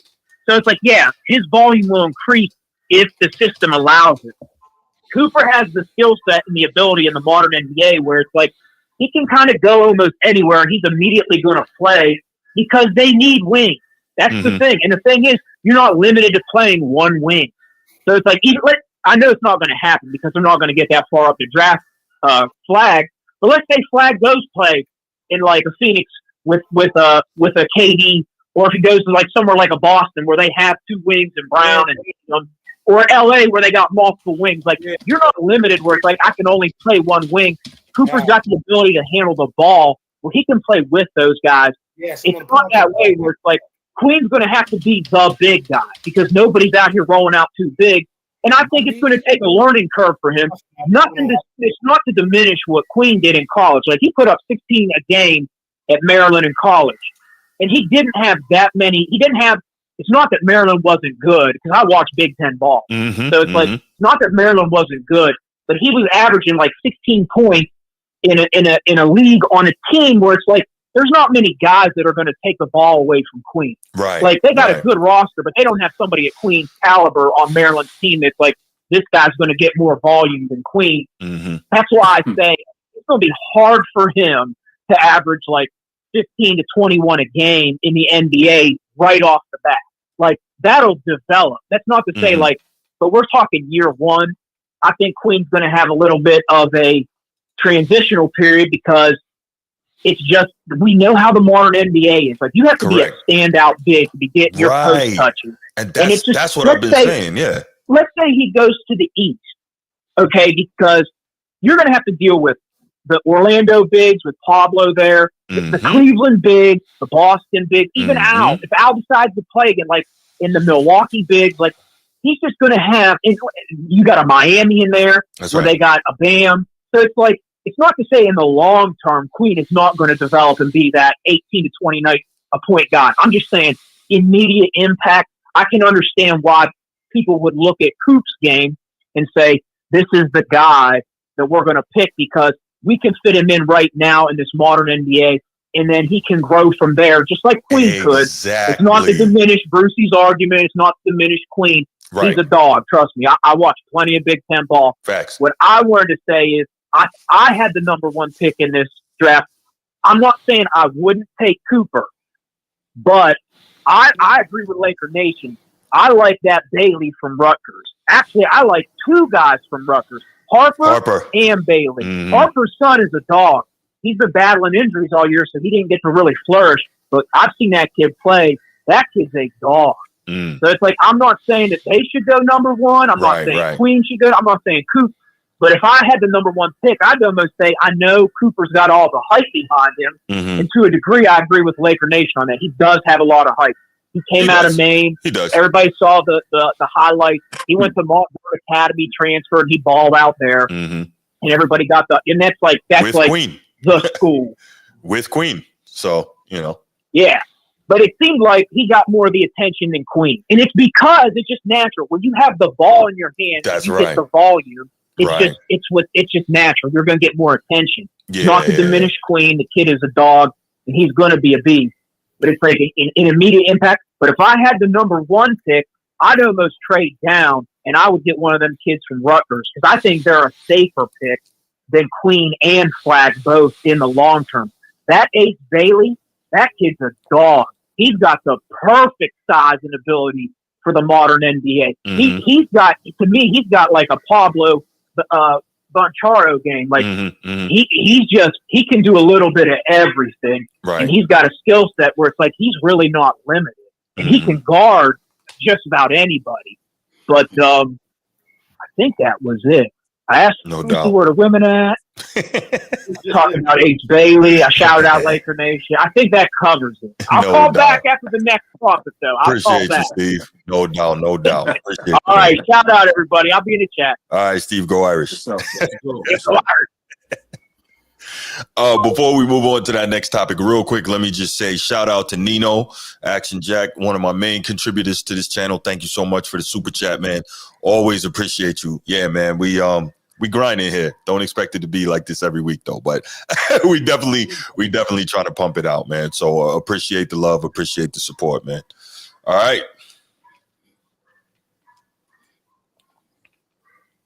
We ready? Yes. Y'all ready? Ready to rock and roll? Yes. Ready. All right, man. Let's get into this next debate. The gloves come completely off. Obviously, man, all the talk and the scuttle around Tank Davis. NBA media, basketball talk specifically, man. The world has been arrested by this confrontation, this debate, this fodder, this bad blood seemingly between Mr. Stephen A. Smith and Mr. LeBron James. Mm-hmm. So we're gonna get into a bit of a much heated. I'm sure it's gonna be very, very heated discussion about who's right, who's wrong, and a position is going to be taken on one side or other of this debate. So, fellas, if you're ready, I'm ready. Let's start with Bruiser and his request, and talking about and broaching the subject matter. We want to talk about, Stephen A. Smith bringing into question LeBron James as a father with his statements that as a father, I'm asking you to stop this, right? Yes. Bruiser, when Stephen A, brought up, LeBron James and tried to appeal to him as a father, where did he go wrong?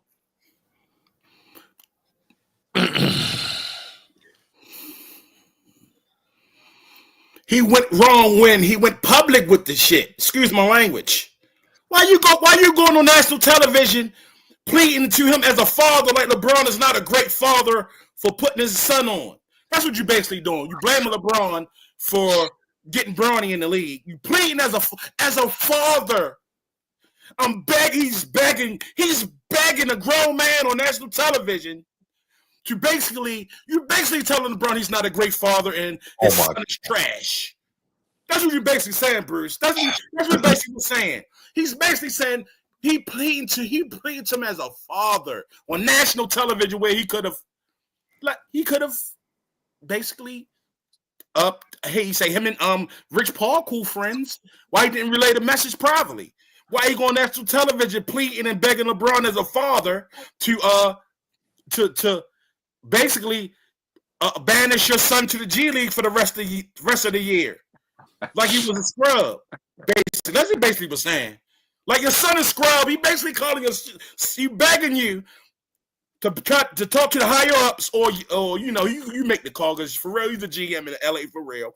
You pleading to him as a father, basically telling him that his son is trash, and you're the reason why he's in this position, and he's getting all this scrutiny.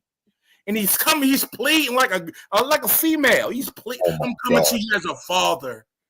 As a father, the body language, everything, his demeanor, his body language, everything was wrong about it. He did a whole goddamn soliloquy on this shit.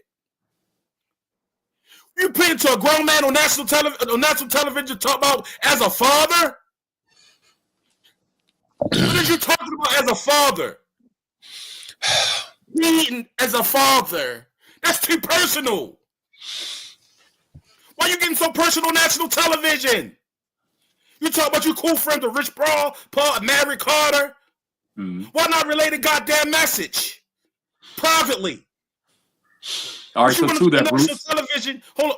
You want to go on national television for clicks and views and cachet? Pleading to LeBron as a father like a little goddamn girl. The body language, everything about it was his whole body language. I'm begging you as a father, please stop this.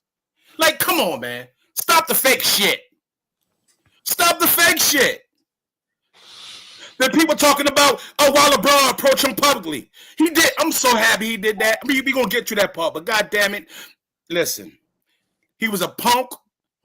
He was acting like a goddamn female, pleading to another grown man on goddamn national television to basically boost his platform because they had a goddamn opinion about Bronny's game, basically about the Sixers game. He had a bad game against the Sixers. This was all it stemmed from. But, this has been building up for years. LeBron had never liked Stephen A. Have you ever seen a LeBron Stephen A interview? I mean, I ain't never seen none.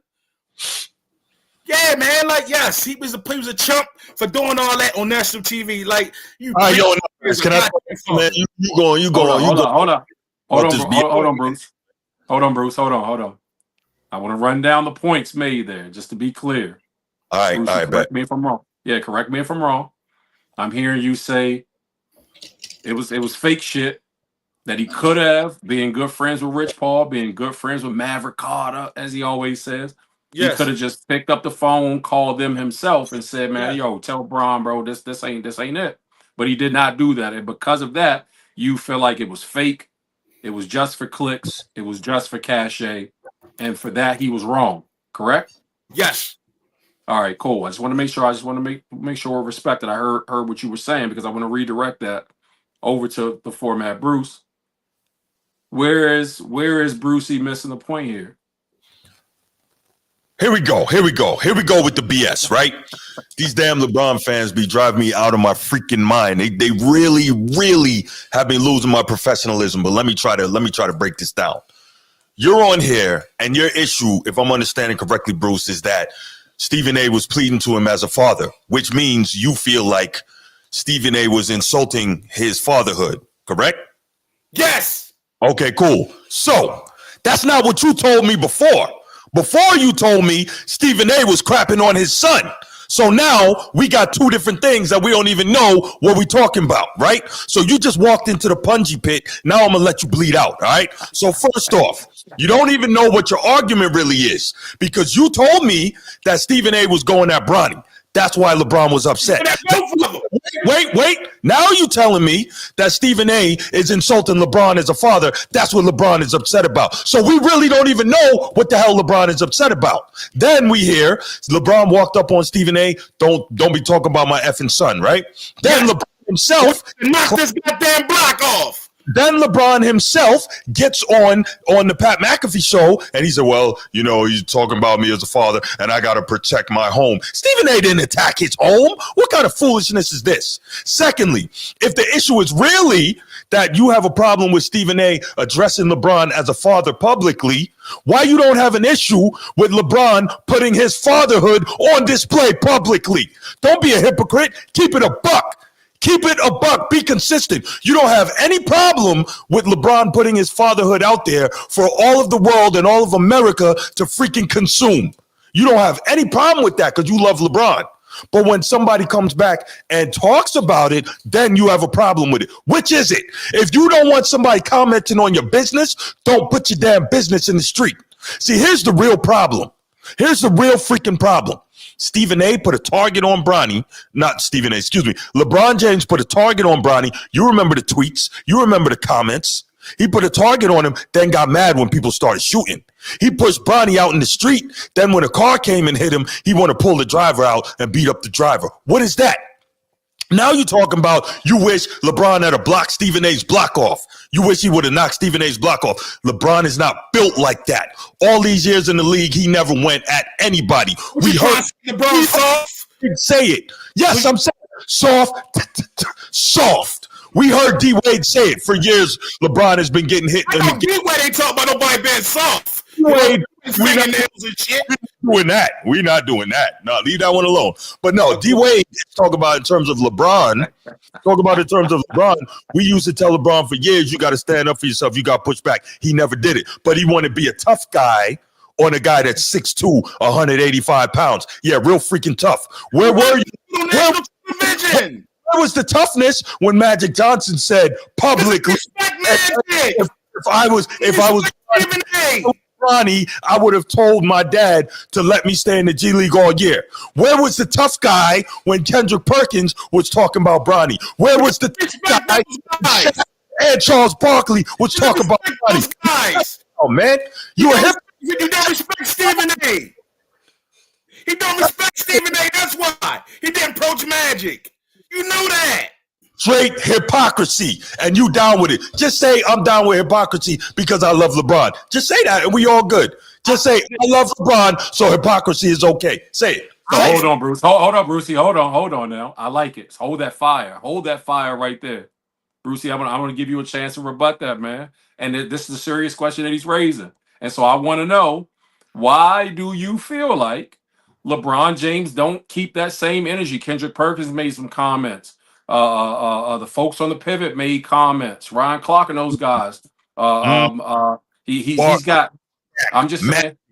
He seems to have a different energy for Stephen A. Smith. And who's the other guy that coaches college basketball now that's on Fox Radio? Doug Gottlieb. LeBron has. It is factual that we're just looking at his responses and who he's responded to. What is going on with this not like inconsistent energy, bro? What's up with that? He don't respect Stephen A. He respect all those other guys. And what does respect have to do with that? Because he doesn't respect Stephen A.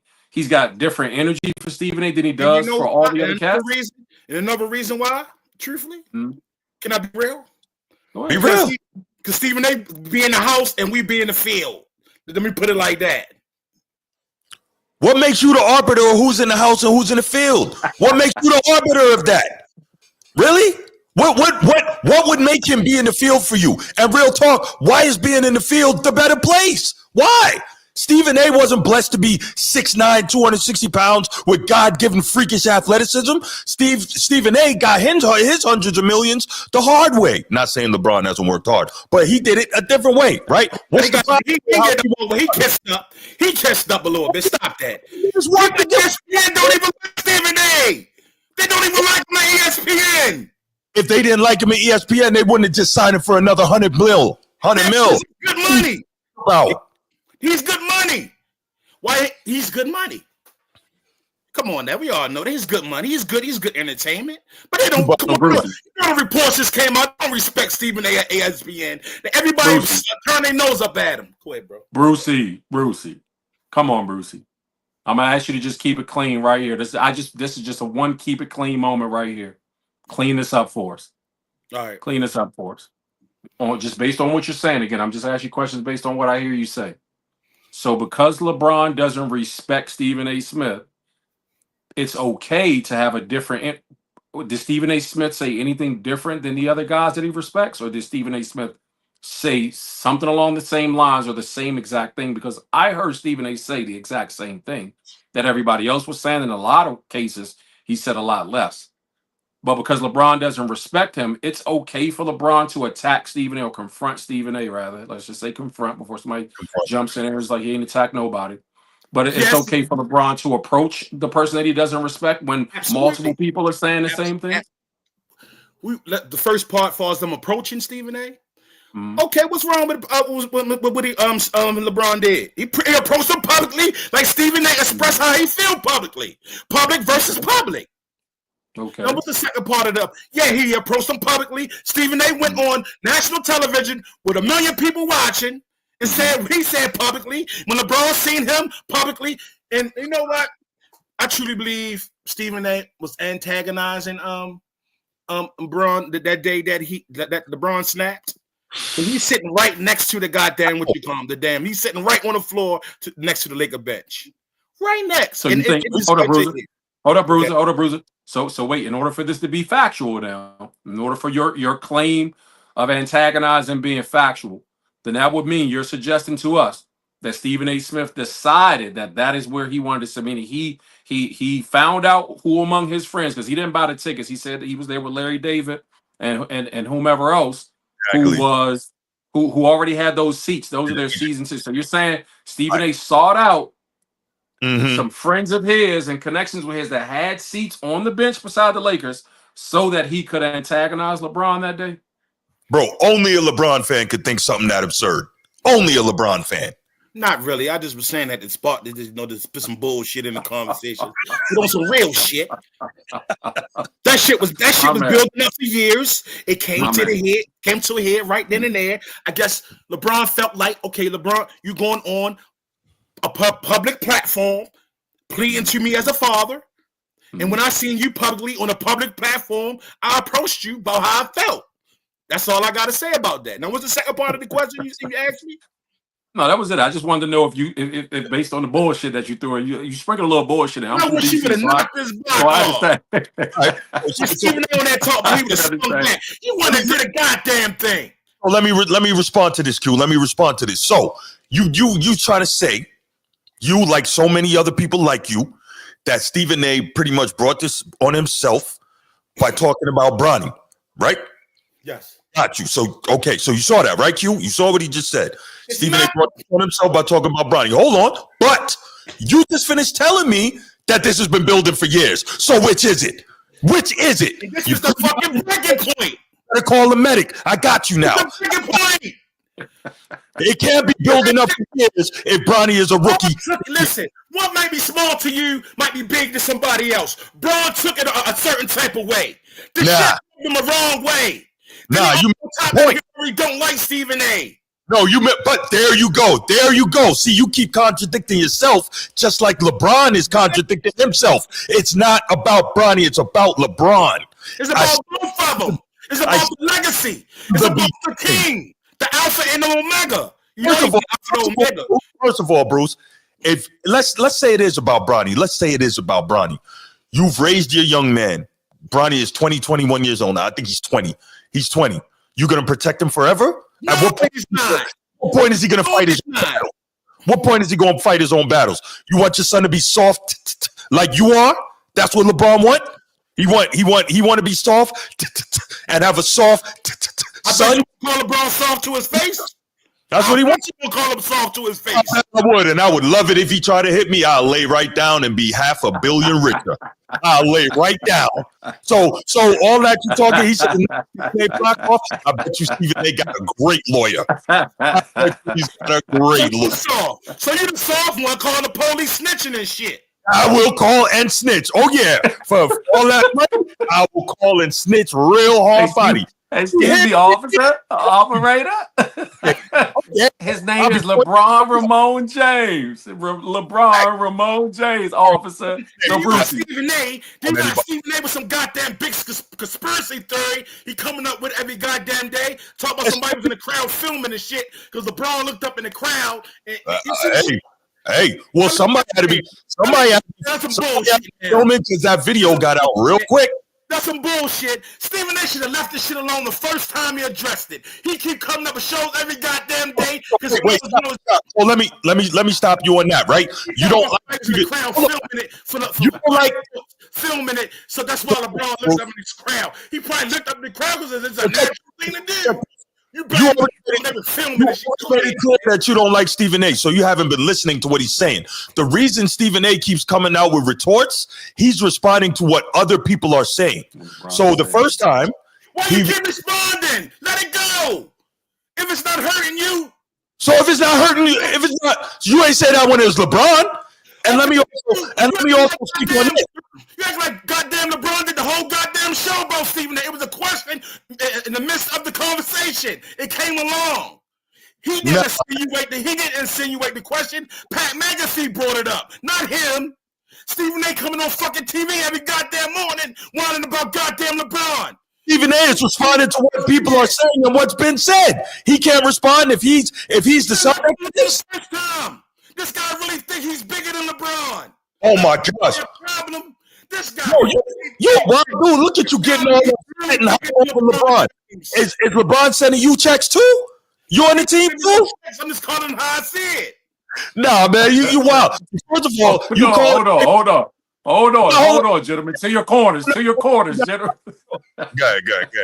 Go ahead. To your corners, gentlemen. To your corners. Hold on. Y'all here, yeah. Let's get some combinations in here. You know what I mean? Let's see some of that footwork.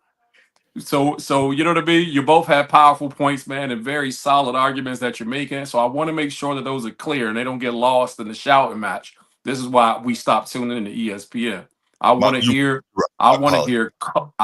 succinct arguments here so we can be clear on what the positions are, right? And so, Bruce, you're making some great points, brother, and I can respect it and I appreciate it. You know, your position, I don't have to agree with it to honor what you're saying. So in honoring what you're saying, I want you to tell myself, Bruce, and also the chat, specifically what Stephen A. Smith said. I ain't talking about the father part because we already addressed that. What did Stephen A. Smith say about Bronny specifically that you think is the catalyst for LeBron going off the deep end about this Stephen A. Smith shit? Say it again one more time. Let me hear it clear. This real quick. Say it again. What did he say? What did Stephen A. Smith actually say about Bronny that could have been, like you said, this was the fuel to a 2011 long-standing beef with Stephen A. So what is it that Stephen A. Smith actually said? Was it just the father thing, or did Stephen A. actually say something about Bronny that sent LeBron over the edge? He basically insinuating, implying that Bronny was trash and he's not worthy to be in the NBA. I guess that he was at that time. I guess that Sixers game. He basically insinuated that Bronny was trash, and he doesn't. So let me ask you. He's not. So let me ask you. Was he right? Was he lying? Based on that game, based on what Bronny had done up to that point? He flip-flop every goddamn week. One moment it is this, and one moment it's that. Just like earlier this week, he come over with a whole goddamn apology. Oh, I want to apologize. I admit I was wrong. But the next week is going to be something different when he struggled. Respect. Instead of saying, I'm going to give him grace for this game. Okay, he struggled this game, but I ain't going to put my foot on his neck like I usually do. And please the national television to his as a father. Brucey, respect. One moment is this, one moment is that. Brucey, respect. I appreciate that because I don't like the flip flopping either. You know what I mean? I don't want nothing flip on my pancakes and my lady. You know, well, that's different. That's a whole other subject conversation. You know what I'm saying? So I agree with you 100%, bro. That's one of the things that I don't like about mainstream media, folks, is the flip flopping back and forth. Having some evidence presented to you and then changing your position is totally different than going back and forth, being like insinuating or implying that this kid is trash, and then be like, nah, I may have been wrong. Oh, no, he trash. Like, I don't like that. You're Pick a stance, stand on it. So I appreciate you. I'm talking about you specifically, Brucey. I appreciate you, bro. Like, you had to, you know what I mean, go taking a side to be like, respond to somebody in chat by saying, bro, this is my authentic, genuine opinion. This is my take. This is not clickbait. This ain't no fluff. I'm saying what I believe, and I can appreciate you for that. So I do want to say that respectfully. I'm going to redirect here to format Bruce. Format Bruce, what did Stephen A. Smith say that you feel like, or do you feel like Stephen A. Smith said anything wrong? I don't feel like Stephen A. Smith said anything wrong, right? Because at that time when he was making the commentary on Bronny, it was the same thing that we have all seen on Bronny up until that time. He was absolutely terrible up until recently when he had the 17 in the NBA game. He had the 39 in the G League, right? Up until that time, Bronny had been terrible. And Stephen A. didn't even say that.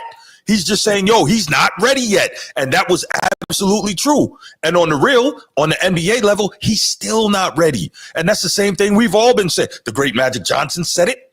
Kendrick Perkins said it. Barkley said it. Shaq said it on a much lower level. I said it. So many of us independent creators have said it.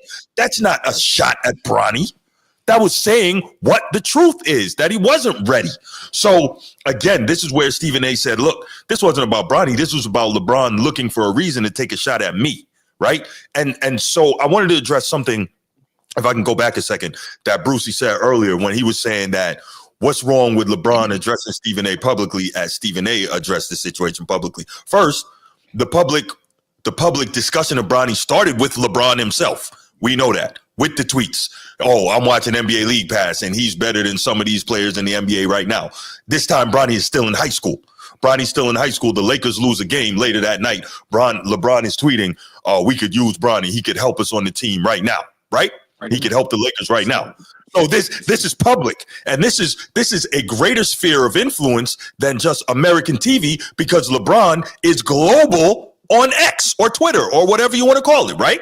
Global is greater than just American TV, correct? In terms of its reach, right? So if you want to talk about public, LeBron started it publicly. Stephen A. says what he says, and then Brucey here has no issue with LeBron running up on Stephen A. Cool. But the reason I call it a sucker move, and I will until the day I die, is because when LeBron ran up on him, when did he run up on him? During a timeout in the third quarter. Hold on. How long is a timeout? 30 seconds. So LeBron makes sure he has time to run over there, curse Stephen A. out, and then go. Stephen A. has no opportunity to retort.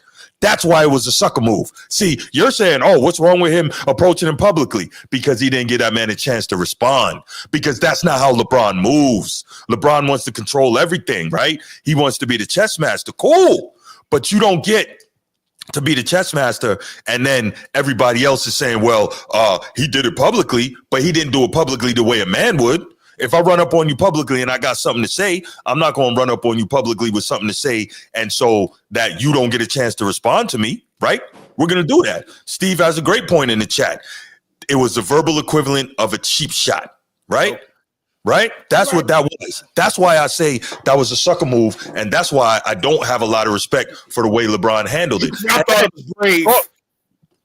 How was it brave? It was a bully move. It wasn't brave. Ain't no bully. Ain't no picks. Ain't no picks. Okay, so listen, for LeBron to snap like that and how humble and stoic he is and quiet he is. And cowardly he is. Person, for him to snap like that, he meant that. And it wasn't about, it was Stephen A. Would it have been different if it was Kendrick Perkins he did it to? I would have seen that as real different. Yes, it would have been real different. Because Kendrick Perkins, look him in the eye. Kendrick Perkins a big man just like he is. Wouldn't have the size of a person matter than the fight. If I run up on somebody small, right? I'm 6 feet tall, right? About 250. If I run up on somebody small, you're gonna say, "Damn, Bruce, that was a sucker move. Why you did that?" Right? Why haven't you ever heard the expression "pick on somebody your own size"? I don't want to hear it. Well, Stephen A. told me. Let me keep it basketball with that. Back in the 80s, Michael Jordan and the Bulls were playing against the Utah Jazz. Mike went down, got a dunk, right? Dunked on somebody small from the Jazz. And somebody from the Jazz bench yelled out, "Mike, why don't you pick on somebody your own size?" He came down after that, dunked on 7'4" Mark Eaton. Was he big enough for you? Right? That's real. That's real. Not trying to punk out somebody a lot smaller than you and not even giving them a chance to respond. So why didn't he walk up to him after? Like he's so tough all the time. Hold on. Why didn't he walk up to him after the game was over? Why didn't he do that? The camera still would have been rolling. There would have still been people in there. Whoever the film guy that he put up in the crowd would have still been there. Why didn't he do that? So because he didn't want Stephen A to respond. That's why. It was on site. All right, man. Go ahead, bro. So that's a good point. That's a great point, Brucey, and you said it. It was on site. So in his mind, based on this is LeBron James I'm speaking of. In his mind, based on what you're saying, he had gotten to the point, man, where he was fed up, and it was on site. And it was on site. That's your argument, right? Okay, cool. Right. That's fine. I can hear that, and I can process that. And so my question is related to where I'm from. I'm like you, bro. I'm 45 minutes from where you from, being from DC, right? Yes. And so I know how we do. I know what creed we stand on. I understand what respect and how we move and how all this works. But I'm going to give you a scenario here that I'm sure you can relate to. In DC, we call it Jonah.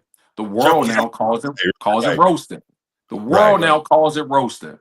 And so I know that I have some I don't think I've met funnier motherfuckers roasting than folks from Baltimore. And so what I'm saying is this. You know what I mean? Like, I'm certain that you can put yourself in a situation where, you know what I mean? The session is going, people get to laughing. Somebody else might sneak in a few little sneak roasts on the side, like, yeah, them little shoes is looking like potatoes, though. Right. So in a situation like that, where multiple people are getting shots in, which happened in the media, multiple people were getting shots in on Bronny and about Bronny and regarding LeBron James and his nepotism move to get Bronny into the league. In that roasting situation, you're saying it's okay for me to turn my opinion when it's just me and Bruce roasting. We Jonah. We getting our thing off. You saying it's cool for me to turn away from Bruce to be like, oh y'all, or everybody, and just punch somebody else in the face who just jumped in? Also, even though they doing the same thing Bruce was doing, why ain't punch Bruce? Why is it okay for me to not punch Bruce, but to punch the other cat? You know what I mean? Like, why? Because you don't like Stephen A. Down. To me, it seems like Stephen A. Smith or Stephen A. Smith as a target means that LeBron was punching down. So to that point of the scenario, it's okay for Stephen A. for LeBron to punch down at Stephen A. That's why it was a sucker move. You know what opinion stated? I stand on what I believe. Goddamn, you want to run your mouth like you tough? You want to say shit you ain't supposed to be saying? And when I see you was on site, it's okay to punch down. It's fair game. Okay. Hey, Bruce, let me ask you. And hold on, Bruce, because I knew he was going to say that, and that's cool. You know what I mean? Like, I just wanted you to go on record actually saying it because I understand where you're coming from. And so I only wanted that to be clear because maybe there is somebody who can't, bro, understand and who's not thinking with that frame of mind because we come from a different place, bro. So I get it, right? And I just wanted to make sure that we clarified that as a point because I know that that's your point, but I wanted to lay out all those factors because certainly when I watch shows and I see people debating and I hear people's takes, you always want to get those kinds of questions in as you're watching from behind the screen, but you don't necessarily get to do it. So then people jump in the chat and they start asking these kinds of questions, right? And so I just wanted to make sure that I had you know what I mean, like offer that because that's real. That's like I don't care. I get it. You know what I mean? It's basically what I'm hearing you say. Yeah, bro, I don't care, bro. I'm gonna punch down in the situation because this dude deserves it based on his action and based on me not liking him or us having an issue. It's different. Being a homie. All that came to hear from him being a bootlicker for the past for ESPN and doing and I'm gonna keep it clean, man. Yo, I got a question for you, Bruce. I got a question. That's why I said it. Go ahead. Let it go. Go ahead. ESPN and all that for all these years, right? Yes. You have no problem when he is the number one part of the apparatus that has raised LeBron to the level that he's on. You have no problem when he bootlicking. He ain't raised, don't know he have it. LeBron raised this. LeBron is the king. You got to be kidding me. He's the Alpha and Omega, the chosen one. They got it tatted on his back. So can't do shit. If Stephen A. wasn't here and nobody was here and LeBron still did what he supposed to did at NBA, it'd be the same thing. You don't move no needles. Let me understand this. You don't. First, Stephen A. don't move needles. Not for LeBron. He don't even like the guy. Okay, so let's do this. You really don't think the media has played a role in LeBron's ascension? Let me make sure I understand that correctly. Of course it did, but hey. Okay, just checking. Okay, cool. So I want to make sure I understand this. You admit that the media has played a role in LeBron's ascension, right? You just said that. So I want to make sure I get that. Not all of it. Probably a quarter. Yeah, Probably a quarter of it. Okay, cool. So you admit that the media has played part of the role in LeBron's ascension. A quarter, not even half. Okay, fine. And let me understand this. What is the largest sports media company in the world? Fox. That's actually not true. Sports media, not media, sports media. ESPN is the largest sports media company in the world. I'm building. Hold on. And who is the biggest name and has been for at least the past decade in ESPN sports media? Go ahead, tell me. Who is it? I think Pat McAfee right now, though. But okay, you're lying because they just finished giving Stephen A. all this money. Yeah, Stephen A. because he hooped and he cried about not having more money to pay. So now we'll continue. So what you've just done here, see, you're bleeding out again. We really need to get this medic to help you because you're hurting. So you've just admitted that the media has played a role in LeBron's ascension. Then you admitted that the largest. Make sure you put a quarter. Yes, right. Wait. And you just followed that up by admitting that the ESPN is the largest sports media company in the world. Then you followed that up by admitting that for the last decade at least, Stephen A. Smith has been the number one member of ESPN, the biggest voice. Hold on. Right. So then, okay, cool. So then by default, then you admit taking a shine. Hold on. So then by default, hold on. So then by default, you have just admitted Stephen A. Smith played a role in LeBron James's ascension. So he's a bootlicker. Yet media as a whole. Hold on. I'm still talking. So then you have admitted Stephen A. Smith has played a role in the ascension of LeBron James, but he's also the media. Which is it? Not Stephen A. The media. So you're trying to individualize Stephen A. as one, as he's the main. No, the media as a whole. You see how I just walked him into that, right? You see how I just walked him into that? Okay, there we go. So Stephen A. had a major role in the ascension of LeBron James, but you still have an issue with him. Does that make sense to you? It shouldn't to any rational thinking person. It shouldn't. Nah, because it don't matter if Stephen A. pumped him up or not. And I got a question for you, Bruce, from the show from the other day. Go. Bruce, you basically call Pat McAfee unprofessional because of his the way he interviewed, right? That's what you basically was saying. I don't like it. Why you don't like it? Because it ain't the way you would do it? Everything don't revolve around you. Everything that revolves around you. You can talk about Pat McAfee. I don't like the interview style. I don't like it. It's not professional. It was more of a conversation than an interview. He's not a real journalist. He's not a real journalist. And if you listened carefully to me in that show, instead of just trying to pick out stuff to attack, I also said multiple times, I also need to accept the fact that he's not a journalist. Didn't I say that multiple times? I did, right? I said that multiple times. That said, I did say that I didn't like the way Pat McAfee handled it because if you listen, all he was doing, I can't say that. But he was doing a whole lot of what's the word I'm looking for? He's bootlicking because he was bootlicking LeBron because he was acknowledging him on his accomplishments. He's bootlicking. No, that's not what. No. See what you is. He's bootlicking because he's a fun-loving guy. Pat McAfee is a fun-loving, happy. He's with everybody. He's praising LeBron. He's praising him. He started the interview by telling LeBron how much he loves him and how much he's his favorite. What's wrong with that?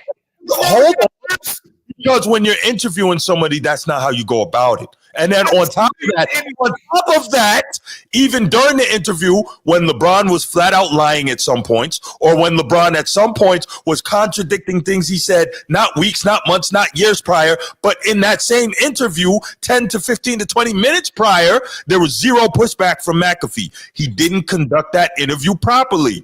That's why he was lying about, Bruce. He probably over-exaggerated. He wasn't lying about anything. He over-exaggerated. You getting it mixed up.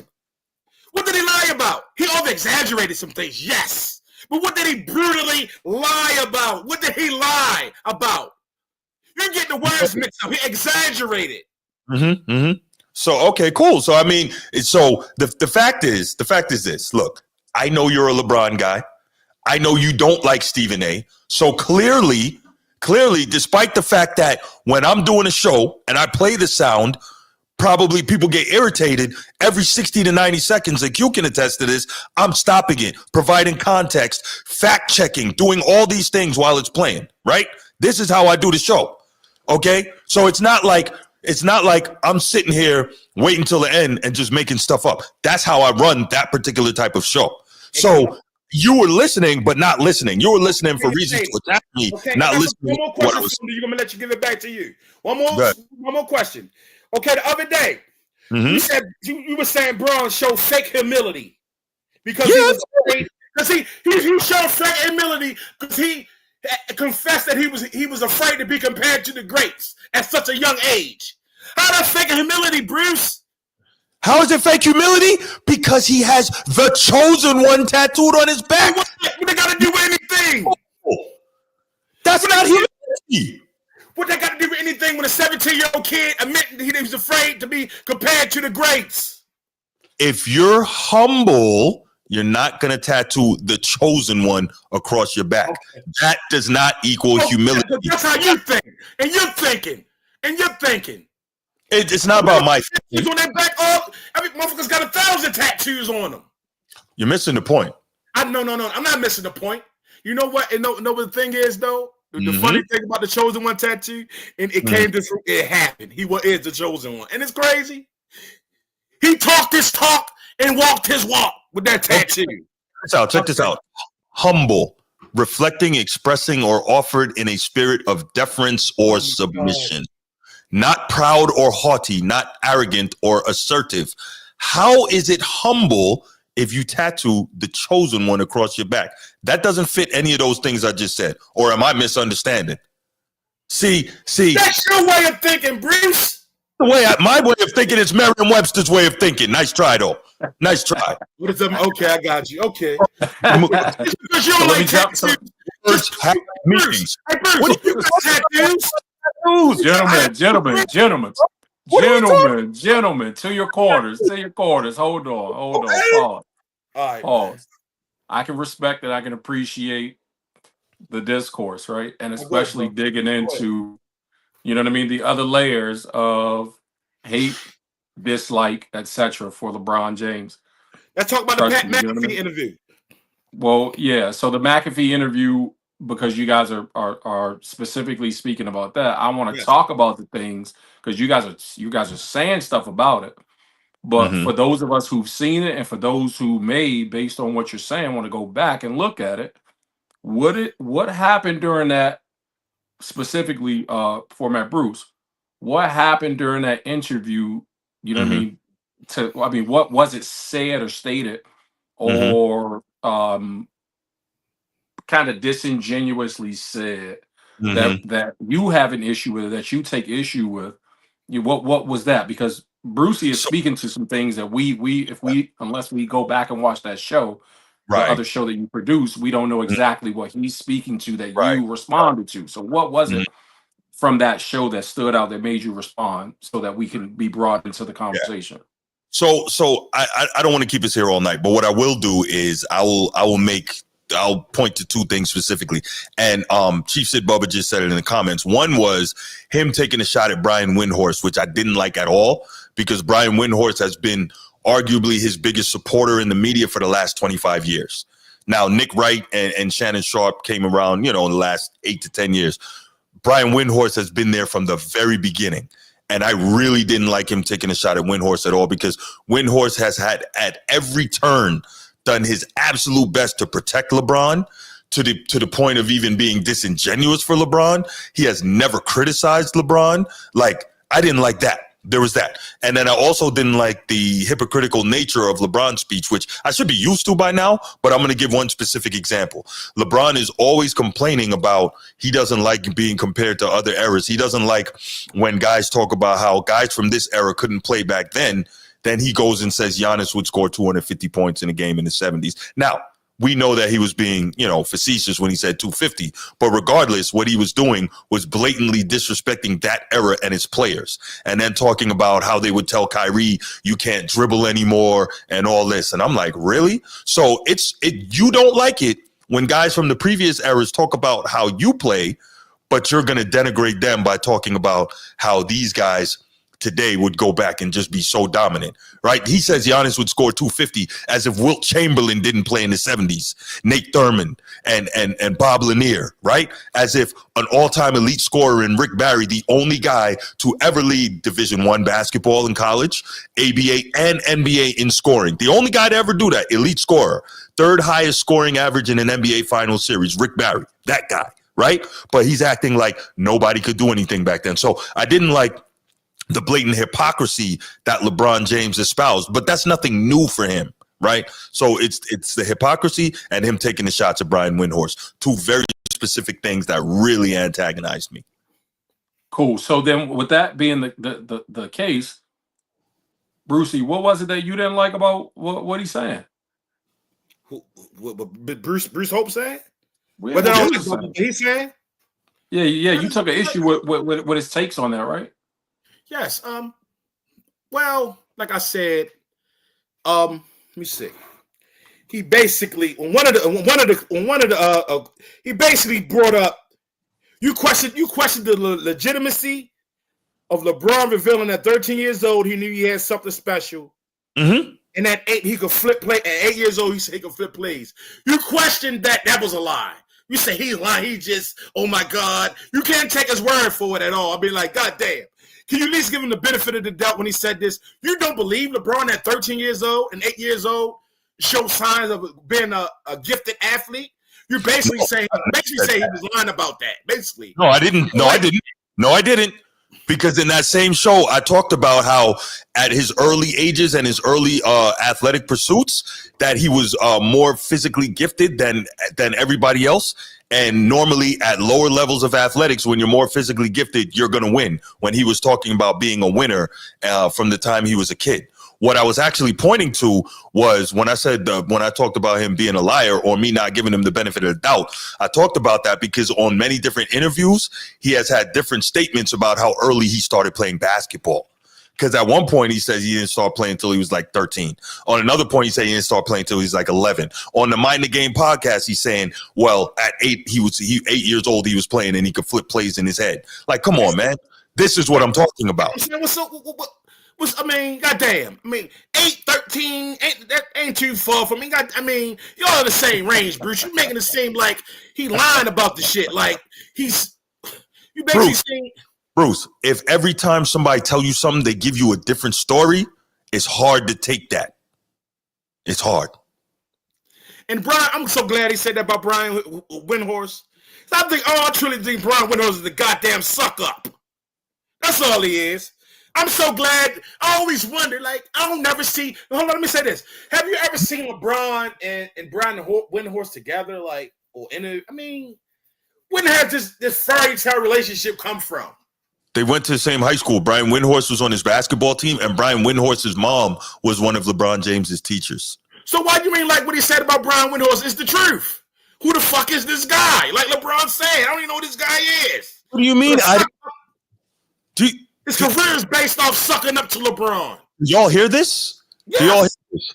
If LeBron say he don't even know the fucking guy, why you can't believe the shit?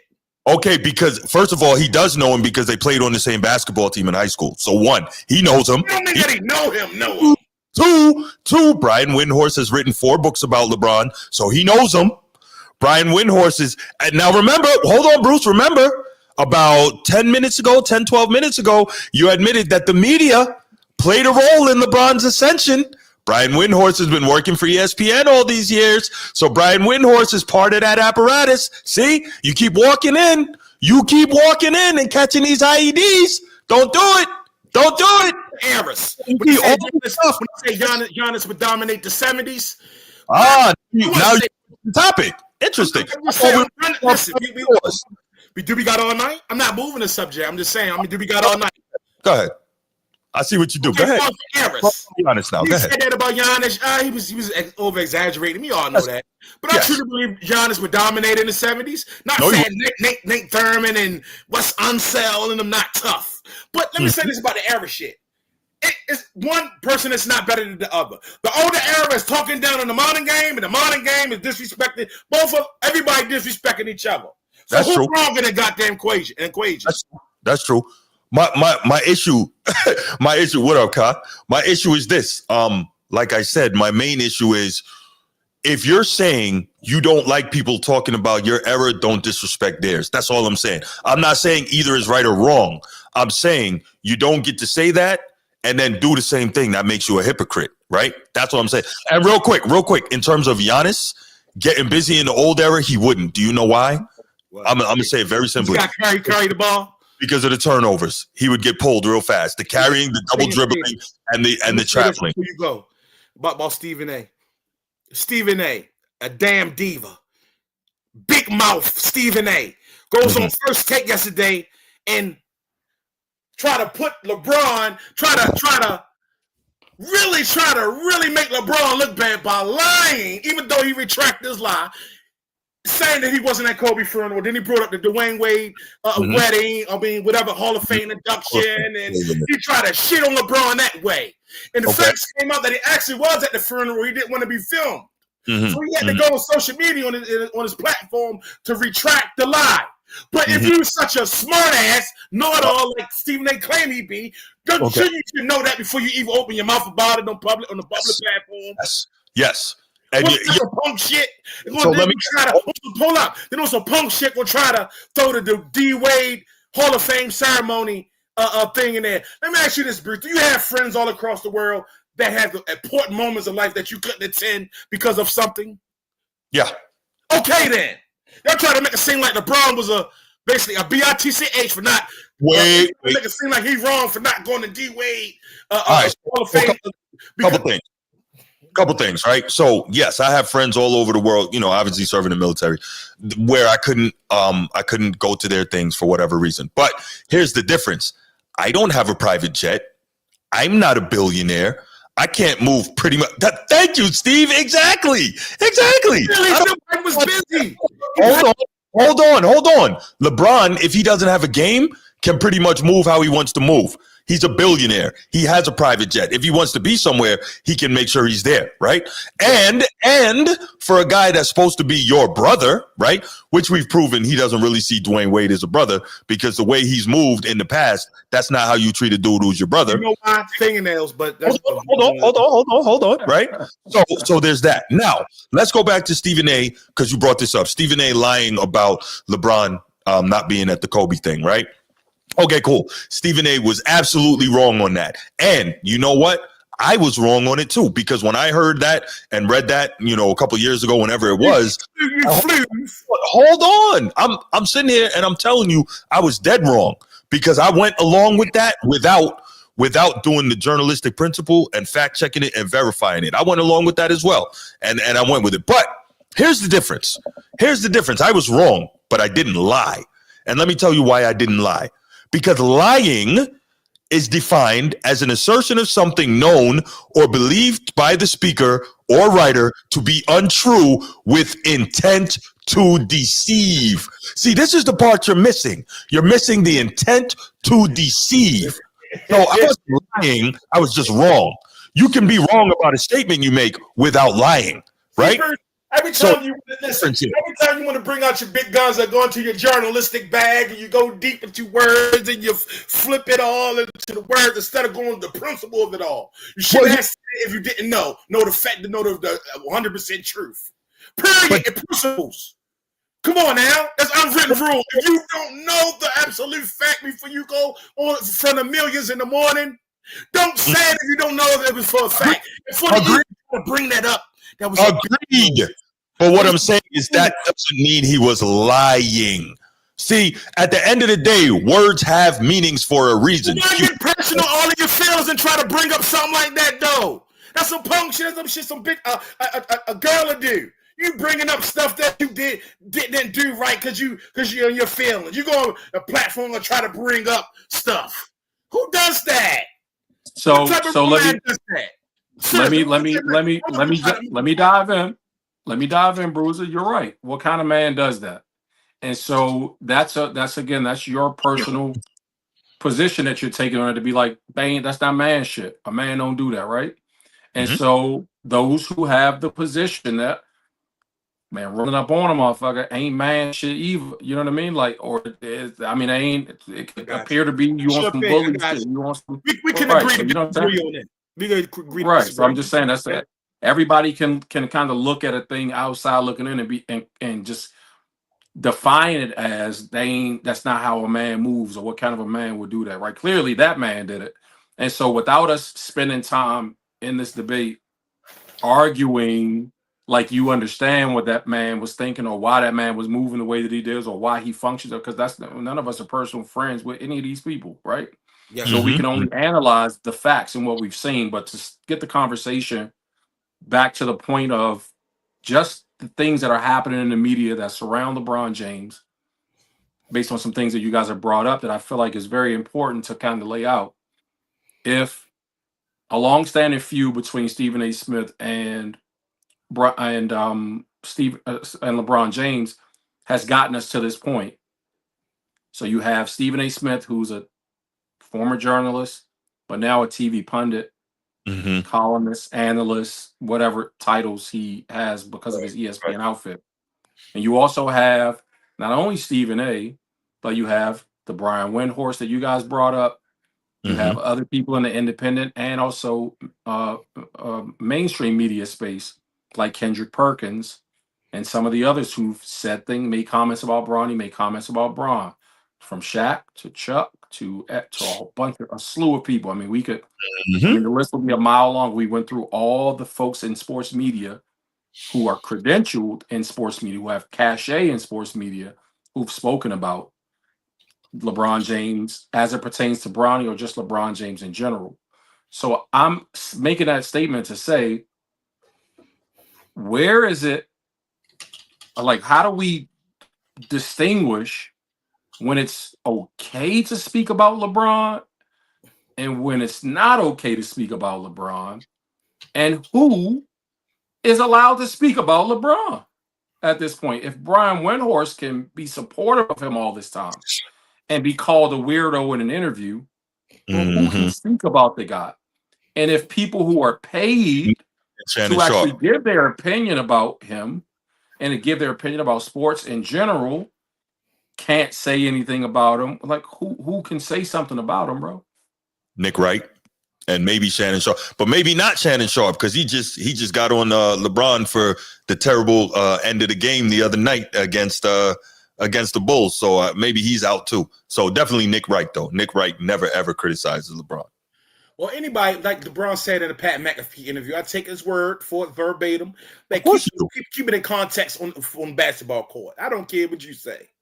Once you get into little snide remarks, and you want to talk about, look at Jordan. He cuts people off for people say about him. Team, we're not talking about Jordan. Not about Jordan, though. I'm saying, like Jordan, you better not say nothing about Jordan. That's a real feminine move, right? I ain't even gonna go there. Feminine move. Now you want who can say something about LeBron? Anybody else but Stephen A. That's what it looked like. You don't like Stephen A. Yeah, apparently, right? On the court, man. Don't try to be snarky. Don't be flip floppy. Don't be fake. So let me ask you this, right? You said Stephen A. actually believes LeBron don't like him because he got him number 2 all time. That's what it's all about. Stephen A. actually believes in his heart, in his soul. LeBron don't like him because he got him number 2 on time. Dwayne Wade got him number 2. There's a lot of his homeboys got him number 2. He's still cool with them. But listen, you heard what he said when he said he told Rich Paul, you act as if it's an insult that I have him number 2, and Rich Paul said it is. That's what Rich Paul said. Did LeBron say that verbatim? I don't care what Rich Paul say. I'm talking about, did you hear LeBron say that? It is. That's Stephen A. actually believe in his heart that LeBron don't like him because he got him number 2 all time. You don't. This is basically the root of the issue. Let me ask you this. Because it's my bad. Go ahead, Q. Go ahead, man. No, I was just going to kind of redirect to that point because he answered the question and I heard the answer and it's a good answer. I'm glad you gave a straight answer on that. So anybody can speak about LeBron James, in your words, except Stephen A. Smith. LeBron James is a basketball player. He is an athlete. I know. I'm just saying it to fluff a little bit. I was fucking around. Okay, because I was about to say that's how it's seen. Right, but my point is, it doesn't matter if it's Stephen A. Smith who spoke negatively, I guess, about LeBron James, right? Based on how LeBron James is responding and reacting to him. It doesn't matter if it's Stephen A. Smith who's speaking negatively or Brian Windhorst who's speaking positively, bro. Like this dude, who can talk about it? That's my point. Who can talk about the guy? He's not the person we think he is. Oh wow! Well, I'm just saying, without actual information on any of that. My point is, just based on what we've seen from Windhorst in the mainstream media, he always speaks very glowingly of LeBron James, with the exception of him even backpedaling from statements that he made on his on TV. Then he went on his podcast and retracted. When he spoke, he kept it the most real about bro. I was shocked, actually. I happen to believe this is just my belief based on what I saw on the network that day. The bosses told them enough of this bullshit because Stephen A. even pivoted at that point from saying LeBron deserves this. LeBron, if he wants it to play alongside his son, which he was speaking very positively this entire time about Bronny, that one day he switched up, and Windhorst switched up too and kept it real and was like, yeah, Bronny, man, ain't ready, whatever he said about him. And then he went back. He flip-flopped though, but he went back on his actual, but that was the first time I ever heard him say anything that is even remotely close to being negative about the James family, right? But he's never had anything negative to say about LeBron James, and LeBron James will drag this man. I mean, just volunteered his name in the interview. LeBron brought him up. He wasn't subject to conversation. He and LeBron have not had an issue that we know of. To your point, we don't know who he is behind the scenes and what that has been behind the scenes, but clearly they don't have a relationship behind the scenes at all because LeBron said, "Who is this guy?" He spoke about this dude like he was beneath him, bro. Which is not cool. So my point in bringing all of that up is we got one person positively speaking about you, one person, maybe who has some bad blood, which it could be said that they've had bad blood for years.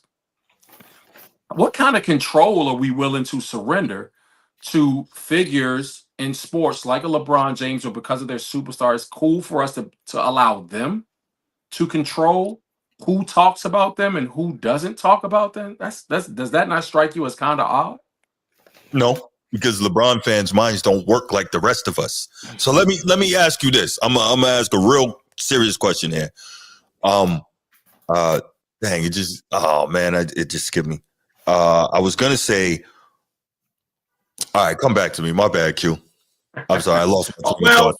The Alpha Omega. No, I always call LeBron the Alpha and Omega, but that's probably the only pushback I may have.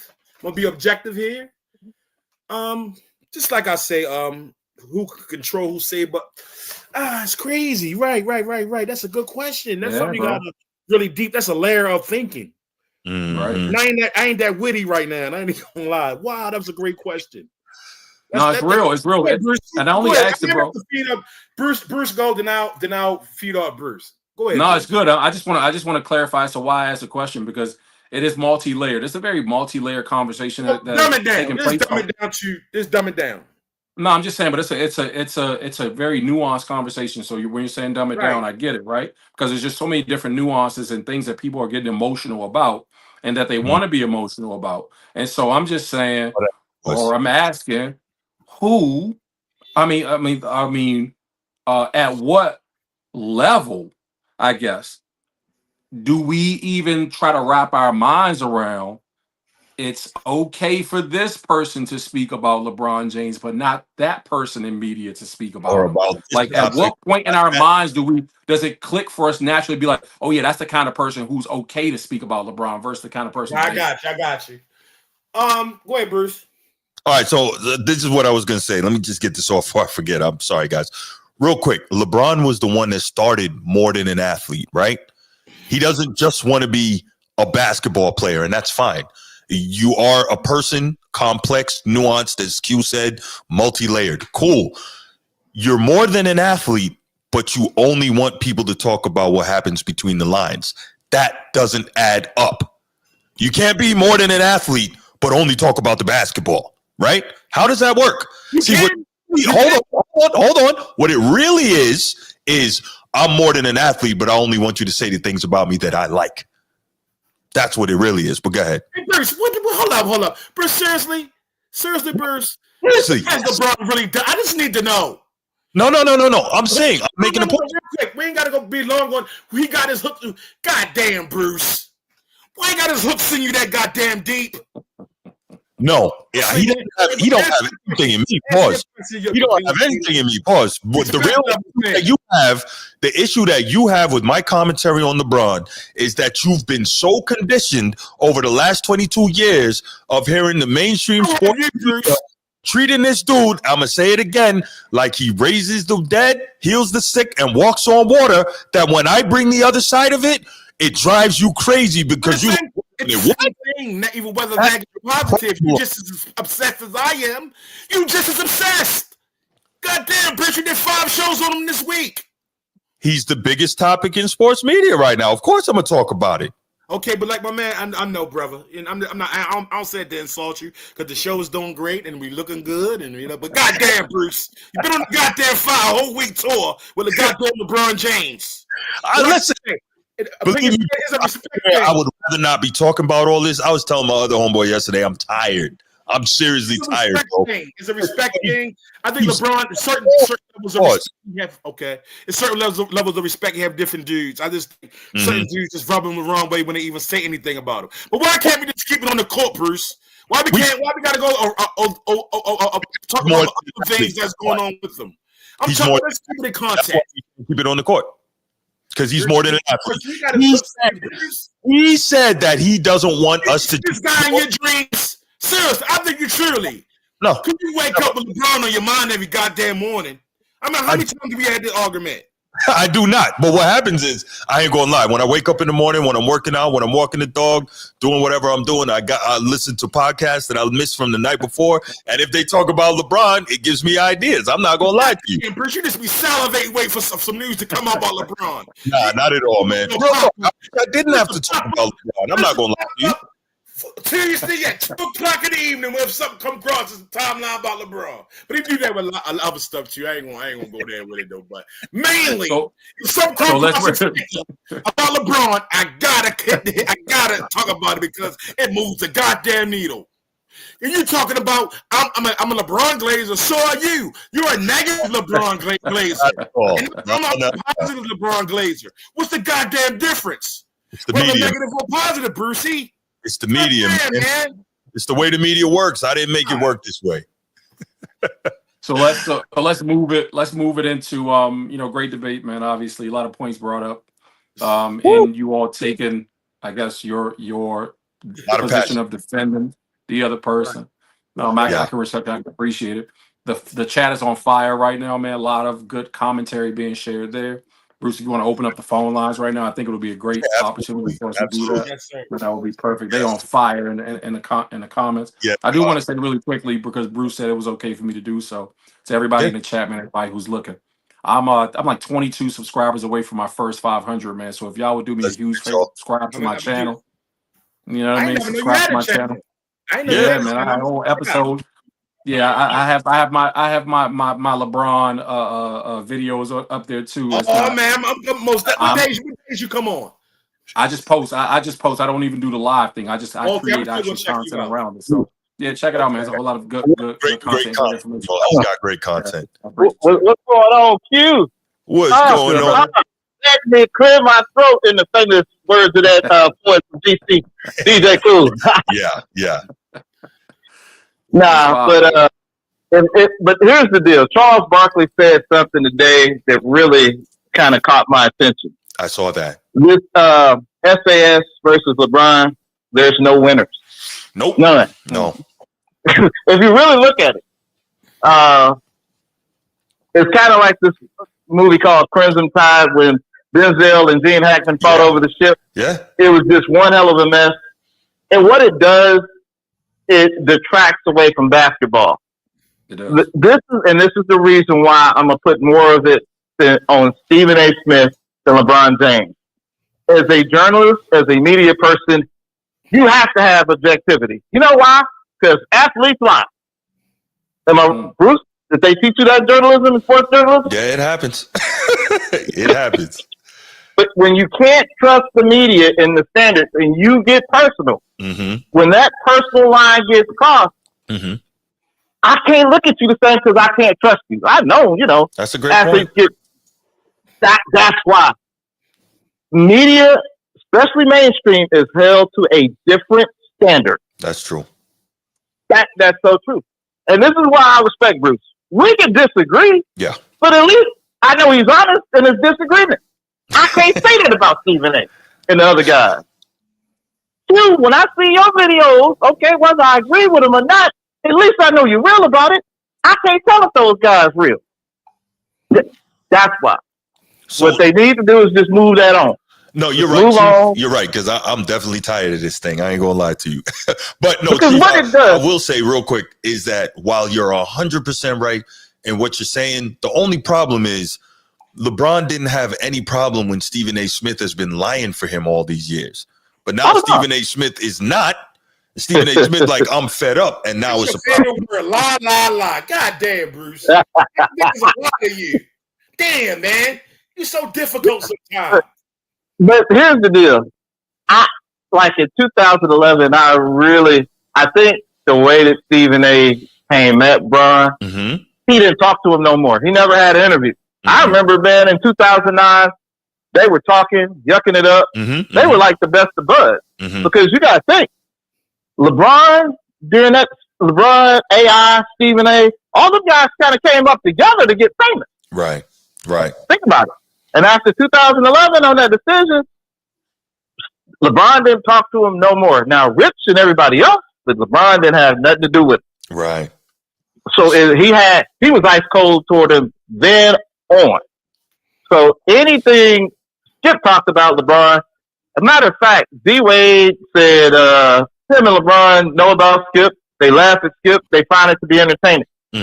But it's a different level with Stephen A.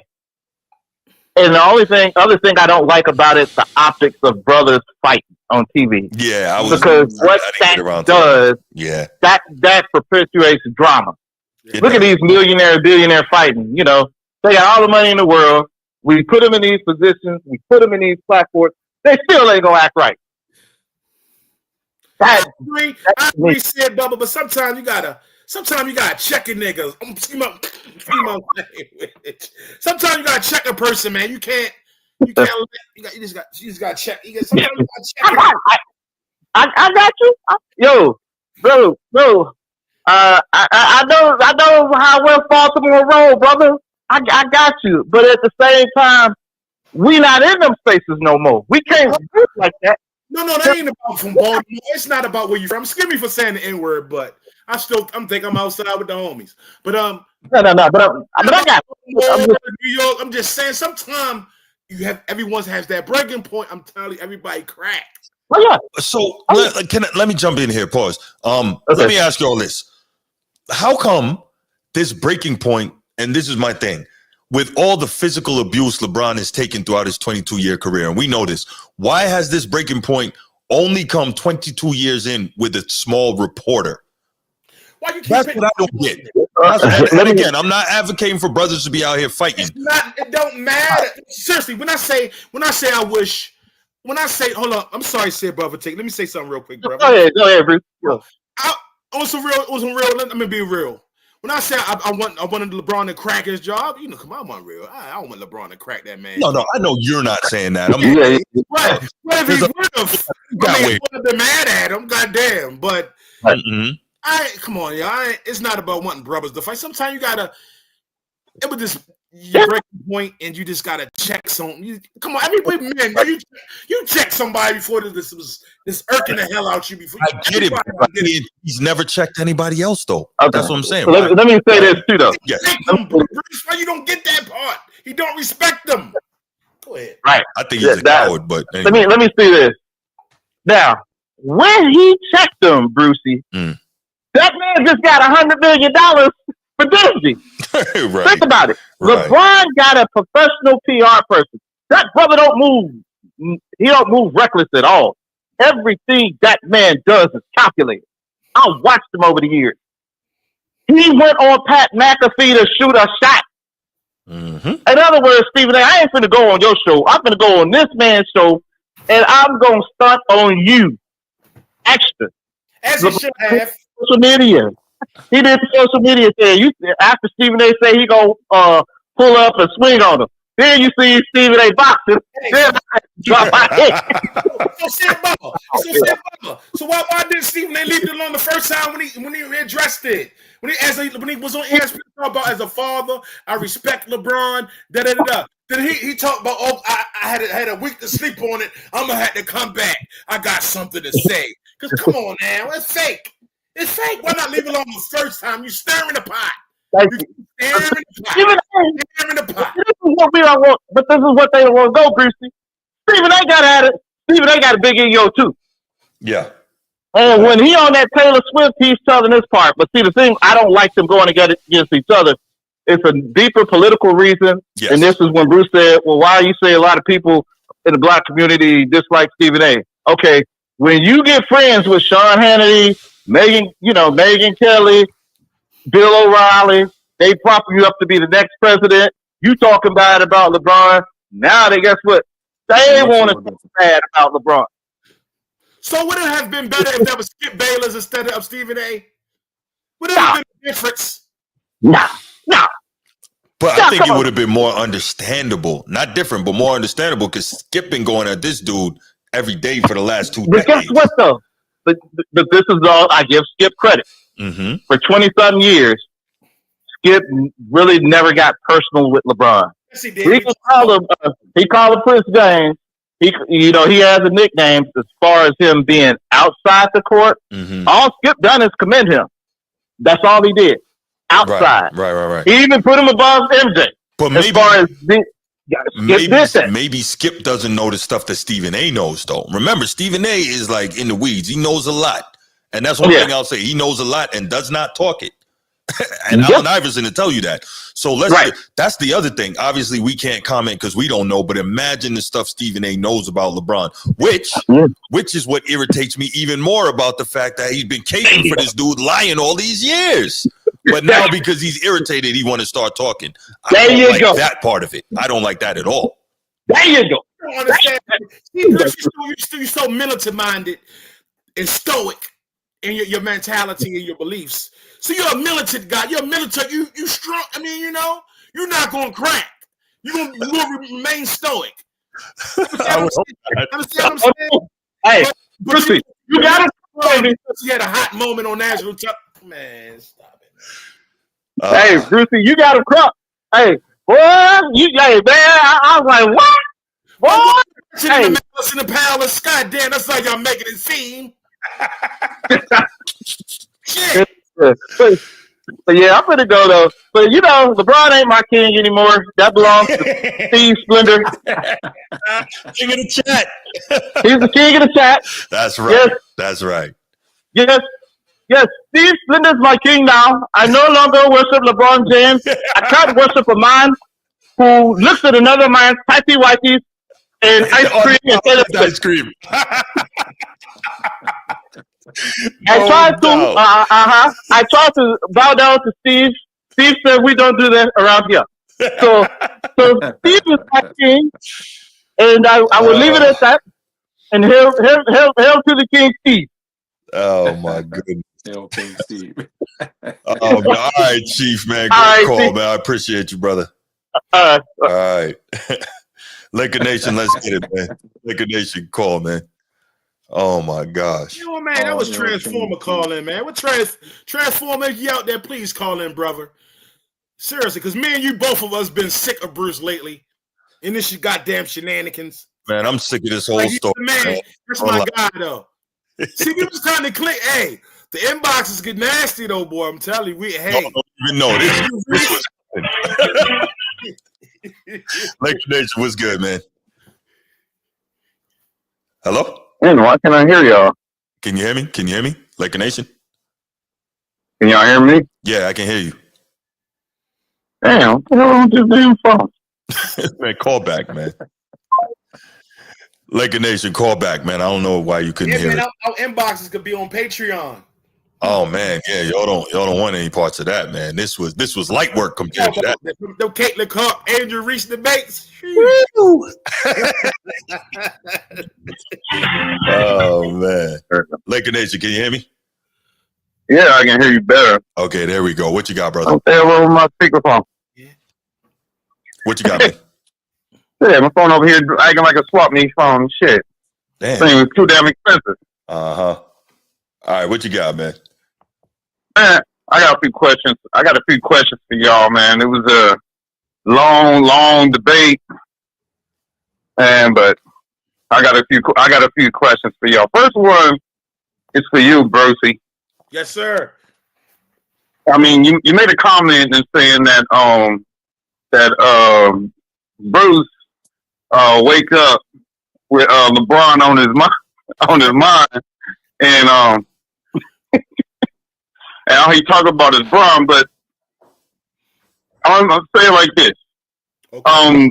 He don't have LeBron on the title of this show, and certain people did not show up in this chat that only show up when Bron is on the title. Young Disciple is one of them. That's a great What is your opinion on that? Because it seems like only certain people show up unless LeBron is in the title. Right. So what's the question, brother?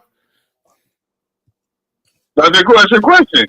That was the question. If you Yeah. Oh, yeah, that's true. Hey, he might be in the chat. He might be watching. You might, hey. There's no way you would sit through you and me arguing about LeBron and Stephen without saying nothing. I was about to say that too. There's no way you was going to sit quiet when you. Yeah, that's strange, right? There's no Dominique in here either. No, Dominique only show up when he talk about when he got LeBron in the title. True. There's a few others. But the serious question is recently, I had the opinion to ask you this, but you guys, it kind of got lost in the shuffle, so I'm asking myself. Recently, Herc inserted himself into the beef with Stephen A. Smith and LeBron James, mentioning that hot garbage, talking about he blocked him in his phone because LeBron blocked him on social media. To me, where I'm from, that's some, excuse my language, chat, but that's some hoe shit. What is your opinion on his lifelong AAU buddy Perk trying to get his name out there off the back of Stephen A. Smith and LeBron's beef? Like, what is your sense on Perk doing that? Oh, you got me on that one, nigga nation. I ain't no big Perk guy. Yeah, he act like he's too tough a lot of times. So, but I guess basically Perk, he in this because why would you block a grown man? Like, that's kind of like you said, it's bullshit. It's kind of weird. Why is that? Why is that? Why? Why would you block him? Like, why? Like, because just because LeBron is sad at him because obviously something he said. But why block him though? Like, okay, if you block him, why put it public? But the main thing I want you to touch on is the fact that this is the main issue between him and Stephen A. Why would Perk insert himself into. I'm gonna give you my view after you answer your question. But after you answer the question, I want to hear. You're a LeBron guy, so I want to hear. I want to hear your stance as one of LeBron's number one homies from AAU is jumping in on there, and it kind of sounds like he's siding with Stephen A. on this. But why would he at this point insert him by him inserting himself into this beef? What is your feelings about that? Everybody flipping on LeBron because LeBron not sucking because he's a part of ESPN. He's right there with Stephen A. His puppet. He got to go along with the boss man on set. What? Everybody's flipping on LeBron. Kenny Smith, Charles Barkley. Everybody got something to say about LeBron, and all of them acting like they the best goddamn people in the goddamn world who haven't done snake shit before. Especially Stephen A. I would go back to him. How he snaked Kellerman. But anyway, everybody flipping on LeBron. I guess Perk like that because he's right there with Boss Man and Stephen A. So he's going along with the train. He's going along with the ESPN train with Stephen A. He flip-flops too. So why does everybody have to be on LeBron's freaking, go ahead, my bad. If you're my day one, you stay neutral. You don't switch sides. Hold up.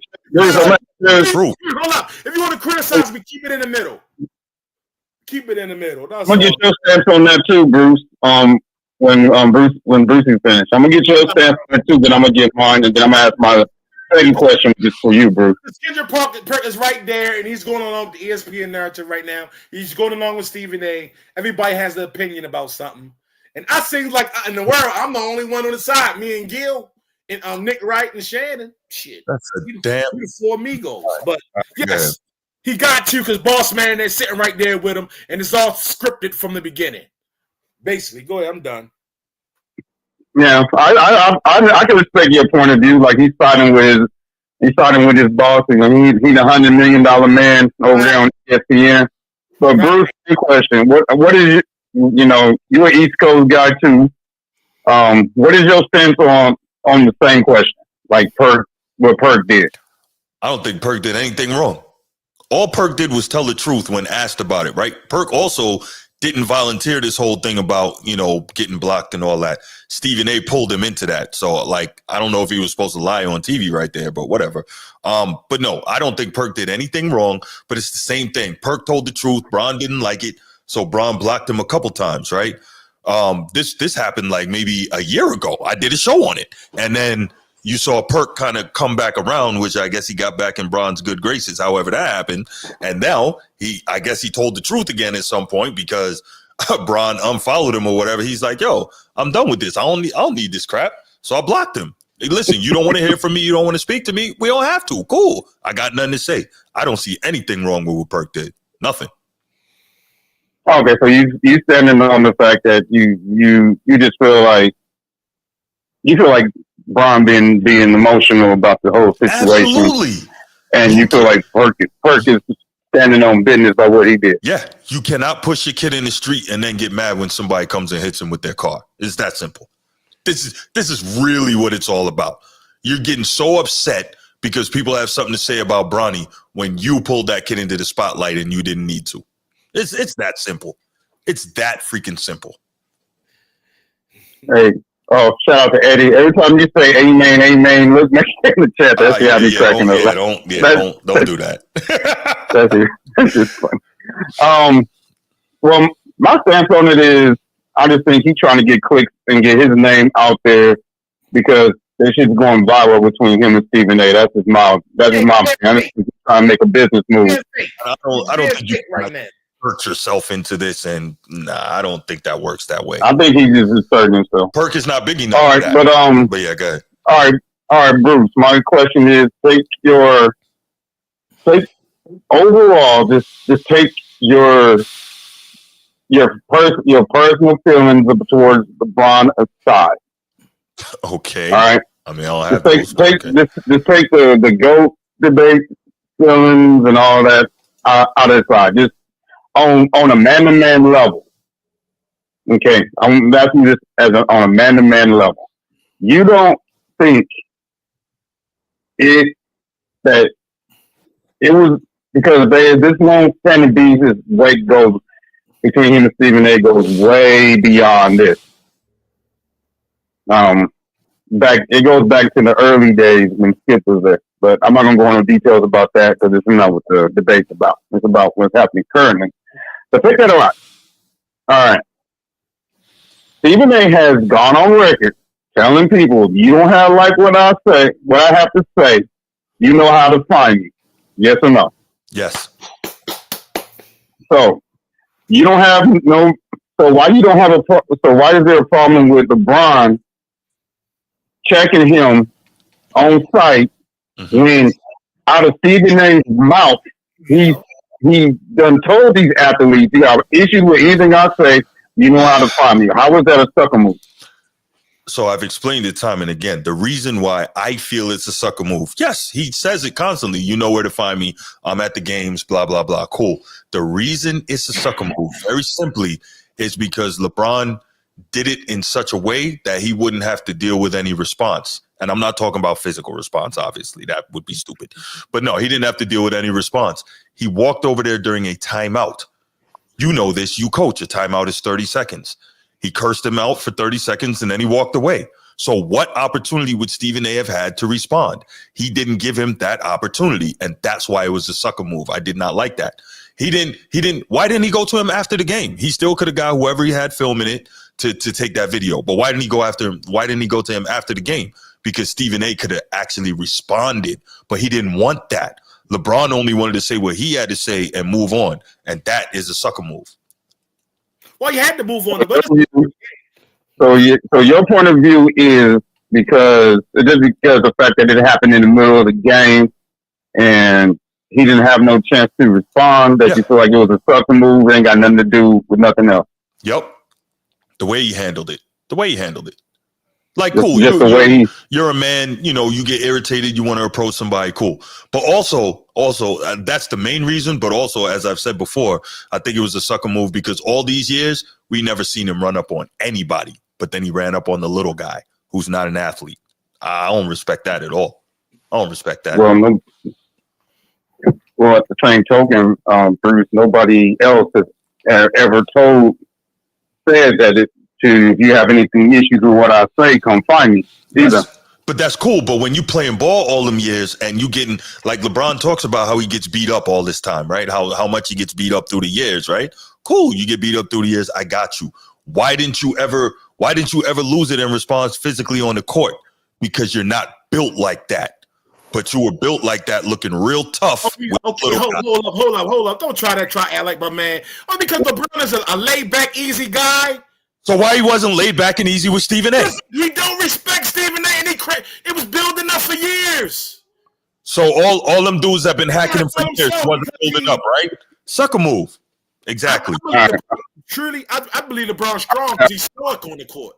He's not. He's emotional as far as complaining to the refs. But far as like guys going at him, stop this.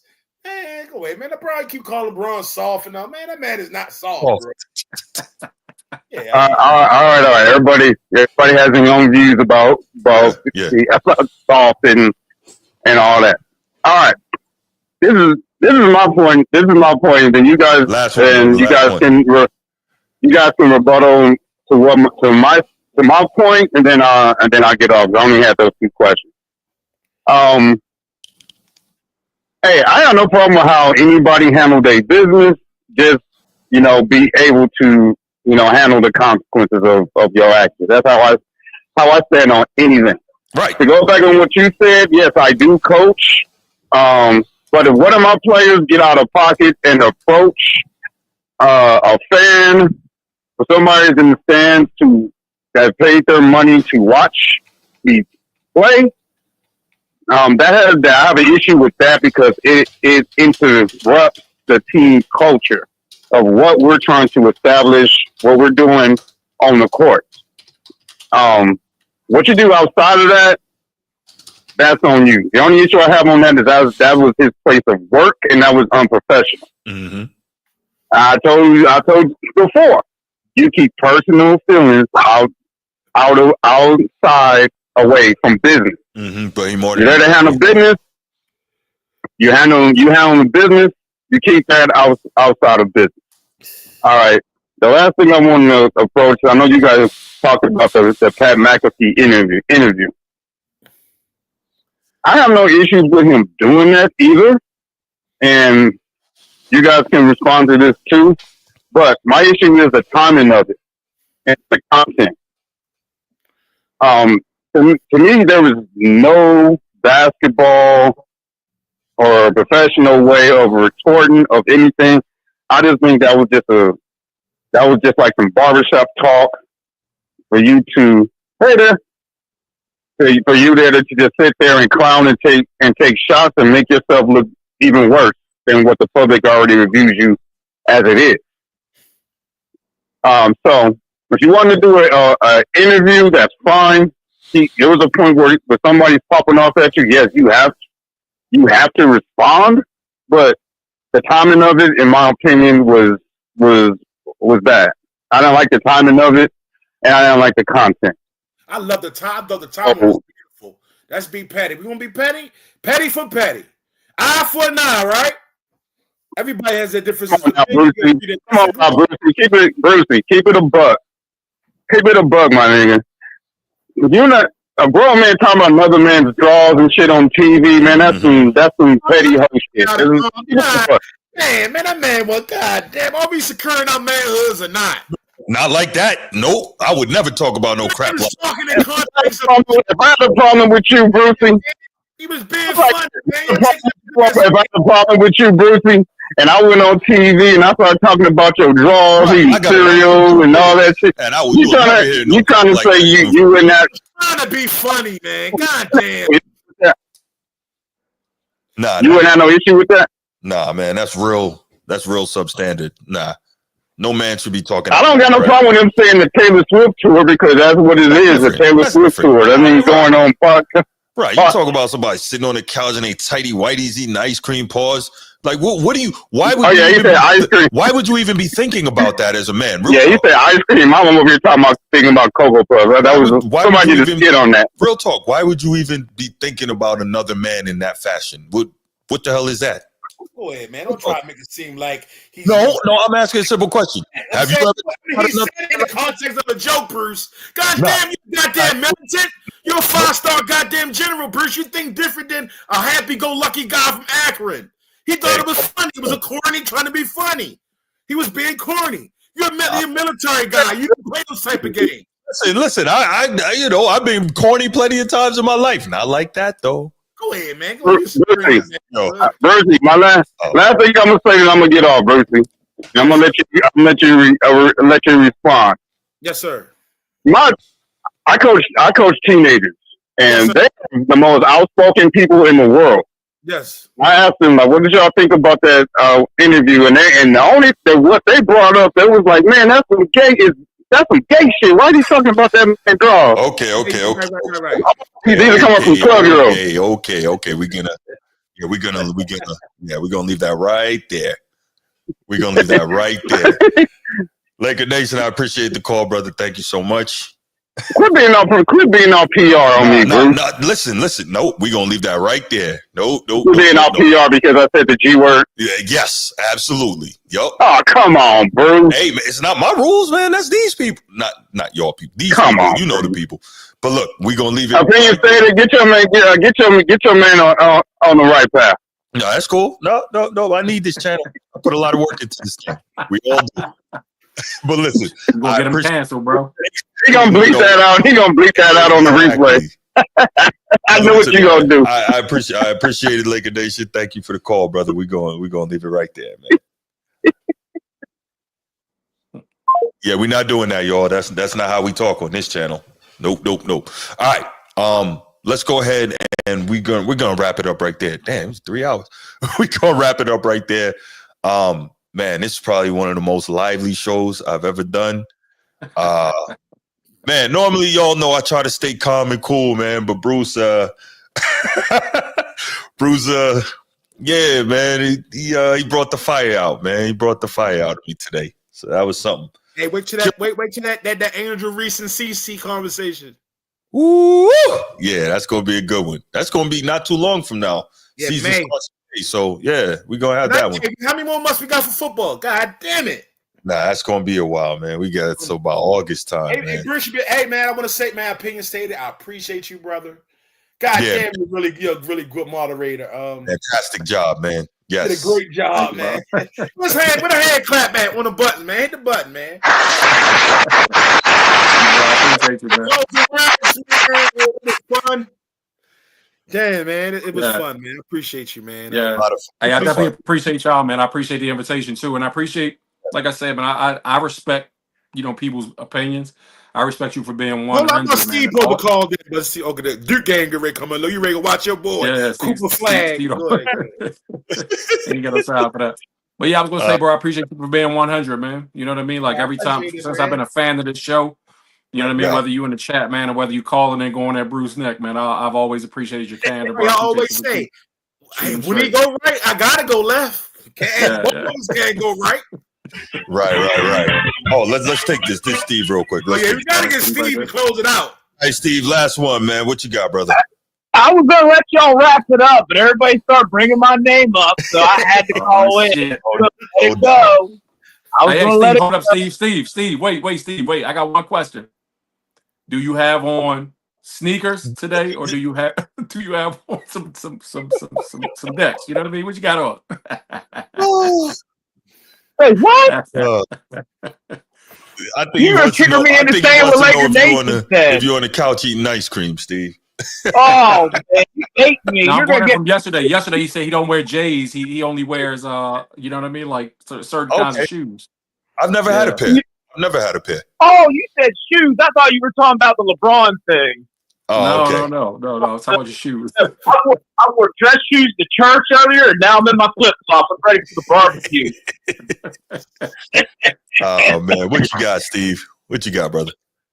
I hate that this beef is what it is because it's two people that I don't respect at all. In the context of the situation, logically, I reduce it to I do think Stephen A. he's not a victim, but I think LeBron did him wrong. I think LeBron, with the spectacle of the context of it being surrounded about Bronny, like LeBron's trying to stand on a double standard. So I don't agree with that. But the macro of this situation is I don't respect either one of them. That's fair. I think it sucks that I don't have to pick a side, but because it's such a big topic, it's like you get into it and it's like, yeah, I would probably side with Stephen A. on this one, but I don't like either one of them. And I think they're both handling this like females. I'm not going to say anything, bro. I ain't going to say anything too bad, Bruce, but it's female behavior on both aspects. The way LeBron confronted Stephen A. was on some female stuff. The way Stephen A. is like doing his Taylor Swift tour, that's some female stuff too. This could have been handled like men. If you really had a problem with him, LeBron, you could have got am I supposed to believe that it was courtside in the third quarter during a timeout where LeBron that was the only way he could have reached out to Stephen A. and addressed this? Let's be real here. We're talking about the face of ESPN and the face of the NBA. You know they got people. They could have linked up and had this conversation. I think LeBron's petty because he's trying to play daddy day. I'm sorry, Brucey. I know that's your guy. I know that's your king, but this is the king of the chat, and I'm spitting. This idea that LeBron is he should cut his coaches when he's approached people publicly. Let him cook. He his coaches on national television. But go ahead, Steve. Oh my goodness. Well, hold on. Let's break this down. Let's break this down. What did Stephen A. say about Bronny that was so out of bounds? Because every time Stephen A. brings up Bronny, he gives a preamble about how LeBron is a great father, he's a married man. The first time around, when Bronny struggled in Philadelphia, Stephen A. goes above and beyond to stick his whole nose up LeBron's asshole before he ever even breaks down the criticism of Bronny James. Sure does. The reason talking about Bronny James on a professional level is because LeBron's tweets and LeBron's leverage of getting him in the spotlight. So it's like, this is where I'd say female behavior on both ends. I hate to defend Stephen A. I do not respect him. I think he parades around like an attention-seeking woman himself. If Stephen A. were a woman, he'd be an Instagram girl. Ooh. He'd be getting as much attention and likes and as much clout as he could get. But the context of this thing is, I think they're both acting like females. Bronny's acting like an overbearing mother where it's like, you put your son in the career spotlight. You cannot be mama bear protecting baby cub. This ain't La Daddy daycare. Like, let your son be his own man. Like, and this idea that he's saying, like, well, I got to protect my household, that just means you're listening to your wife. That means your wife's not. And you was a simp, and you went out there on national television because your wife done told you what to do. When he should have told his wife, like he told his mother, sit down and shut up. Let Bronny be his own man. I cannot go out and publicly protect him all the time. That's what I'm saying. Now, to sit here and act like Stephen A. is some saint, he's some victim, I can't go that far because I think Stephen A. is a talking puppet controlled by a mainstream company. He's going to do whatever the money tells him to do. I'm not a fan of it. But if we have to reduce this to the context of this being, I'll be honest. The Laker Nation said it perfectly. Like, I don't have a problem with LeBron doing an interview, but it's like the timing of this is horrible. And he went on McAfee as a dig at Stephen A. Because I think it was Horizon was talking in the chat, like, why did he choose McAfee? It doesn't make sense other than the fact that everybody knows that McAfee and Stephen A. are ESPN rivals. They're competing for numbers, so he went on McAfee as another dig to Stephen A. That's what I think. I'm putting my, shout out Sid, I'm putting my deep tinfoil hat on looking into the depths of this, and that's the only logical conclusion I can come to. So what's the fact that he's right down with McAfee was because I think it was another dig at Stephen A. to kind of contribute to this current beat. So what's the difference? difference? And in the context, come on, Brucey. He went on McAfee. He sounded so feminine, bro. He was like talking about himself. I got this basketball IQ. I was this at 8 years old. It was like the Omega, the chosen one. The Alpha and Omega. What's the difference between what Dion do for Shador and what Bron doing for Bronny? What's the difference? I'll be honest. People don't like when I say this. People don't like when I say this, Brucey. That's a very good analogy, and it's a very good point. I'm not saying Shador can't ball, but it's like, I do think Dion needs to take a step back and let Shador be his own man. You've coached him from all these years up into college. That's not normal. I'm not saying it's wrong, but it's not normal. At this point, I think it's good for him to take a step back and let Shador be his own man. Because Shador's a dog. Shador ain't Bronny, bro. Shador don't need Dion to get him in the league. Shador can stand on his own merit. I'm not trying to hit on Bronny. I hope Bronny health good, and I hope Bronny has a good career. I don't wish anything ill will against him. But we can clearly see from USC into now, like, he's not this NBA face that Bronny was tweeting about while he was a senior in high school. So it's a problem when your father defends you, like a LaVar Ball, you do the Ball brothers? It's a problem when your father defends you? You're not a man if someone... Man, yes. As a grown man, yes. Because he raised you to be a man to go out and face the world. So he should not have to be there once you're grown. He's facing the world. What are those Steve Man goddamn bully? You're not wrong. Look how he did Kwame Brown. Look how he did Kwame Brown. He picks motherfuckers to bully. The point is, LeBron won't let him bully Bronny. That's not happening. Look at how he did Kwame Brown for years. Bully. Calling him a scrub. He was in the league for 12 years. Bruce, disingenuous. He never did. He never bullied Bronny or never tried to. You just missed all of Brucey, I was just going to say, here, this is what we say. On a blanket statement, should a father defend his son? Yes. When your son is a man, is it your obligation to defend your son at that point? I guess this is just where we would have a disagreement. Like, I'm not going to defend, I'm not a father, I don't have any kids. If I had a son and I had to go defend him out in the public as an adult, I would be embarrassed. I did something wrong. Correct. Now, I don't think Bronny did anything wrong, but it's like, here's the deal. You are a professional athlete and you are in the league. So it's like your game is going to get criticism by sports journalism, just like any other athlete that has ever breathed air, that has ever been in the public spotlight. Like, you're not different. You don't get special treatment because your dad's LeBron. I don't think Stephen A. said anything out of bounds personally to diminish Bronny. I think Stephen A., and trust me, I don't like defending him, I think Stephen A. gave a fair criticism of Bronny's game given the context of how he got into the league. And I think even still, he was as general as it could be because he kissed LeBron's ass before he even gave that fair criticism. Mm-hmm. And this idea, and this is where Sid called it, shout out Sid, Sid called it weeks ago when this thing first came up. Like, I think LeBron is using Bronny as a scapegoat to go after Stephen A. Because if this is stuff like, I think, Bruce, you did make good points. Stephen A. has probably said things about LeBron in the past that irked him and got him pissed. So address that then. It's like, don't use Bronny as this scapegoat in the middle of an NBA game during a timeout. Mm-hmm. And to be honest, you know who's handled the best? Somebody said in the chat, I can't remember. I think it might have been Laker Nation. Shout out Laker Nation. Bronny's handled this situation the best of all three of these guys. Stephen A's acting all female. Bronny's acting like all female, like Mama Bear. He's kind of like, he's not publicly addressed this. He's let it go. That's the most professional way to kind of go about it. He acting like a female because you're pro Stephen A. God damn, man. Hold on, Brucey. Hold on. I'm going to use your own argument that you made.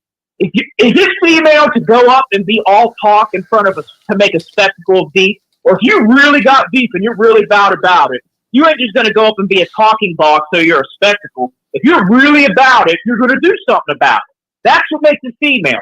Just getting all loud and getting all this attention over the beef instead of actually handling the beef. That's why I say it's female. Now, I'm not promoting violence. That's not what I'm saying. And I don't think this situation would merit any violence. But like we're grown men, we all know when it's time to defend yourself and to address something physically versus gossip and something like this. That's why I say let me ask you this. Would it have been different if it was a known tough guy who did it instead of LeBron? Feel what I'm saying? Everybody did LeBron this week. It was Ron Artest. Say Ron Artest in LeBron's shoes. Would it have been different? Would LeBron have been? Would it have been more? I mean, I think Brucey, I would hold the same standard where I would say that's out of bounds. Like addressing a guy in the middle of a timeout, in the middle of a game like that, when you could go, if you really did want to do something, you could handle it behind the scenes, or if you could discuss it behind the scenes. I think I would hold the same standard. He didn't. What I do think changes is the way LeBron came at Stephen A. He's not going to do that if it's Charles, if it's Perk, if it's Shaq, if it's somebody that could actually defend themselves. Oh, what's that?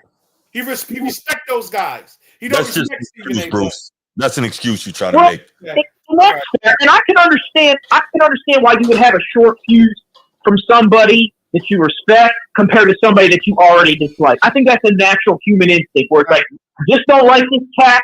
I'm going to go at him different versus somebody that I have a little bit more respect for. I think that's fair.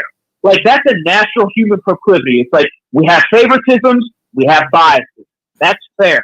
But what I would say is it's still a double standard. It's like, if I'm going to have this energy for so-and-so for saying the exact same thing that everybody else did, I definitely think that's a double standard. So it's like, I would agree with you. By human nature, we're going to have, people we respect more. We're going to have individuals we're not going to get as heated at. But the logic that stands behind it would be inconsistent. Okay, I got you, Steve. Does that make sense? Yeah, Steve explained it so good. I don't have no rebuttal, but I stand on what I stand on is on site. But you're right. Hey, Steve, you explained. Hey, Steve, my man, you're good, man. You really. Hey, I don't smoke with anybody in the chat, Bruce, anybody, but for sure, I don't think I might duck out against you in a debate, Steve. I don't know. I might. This guy. Understand? I think it's fine to have your opinion. I just like that we get to hash it out and bullshit over it. There we go. Steve, we got to cut it right there, man. We got to call this tonight. All right. Hey, Dog y'all going crazy fellas over stay there and all blessed. that. Q, you did a great job, brother. I'm gonna be tuning into your show. I subbed the other day. Bruce, I appreciate you. Brucey, I appreciate you. Y'all stay blessed. No doubt, Steve. Thank you so much for the call, man. I appreciate you. Thank you, brother. Yes, sir. All right, team. So we're gonna leave it right there. Again, appreciate all of you for being here. Thanks so much for hanging out with us for the past 3.5 hours. Didn't intend for it to go this long, but that happens sometimes. So again, thanks so much. Great show. Appreciate it. Appreciate Q. Appreciate Bruce. Thank you for taking a busy time out, guys. And I make know sure you're going on vacation this week, ain't you, Bruce? I don't even know, man. Hopefully. I know you ain't doing no show in the morning. I know you ain't coming right back at us. Nah, we're doing You got to. The guys. We're doing Division of 3. Nah, we're going on Wednesday.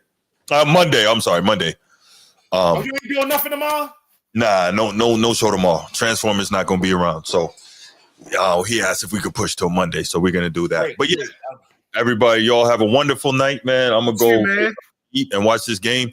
If there's anybody who on here who is Muslim, I will say Eid Mubarak. Enjoy your Eid, and just have a wonderful one, a safe one with family and friends. All right, fellas. Yeah. Hold on, Bruce. You ain't What's got up, my man close. I mean, he ain't get my man get the chance to say nothing to close it out. How we do? Did we?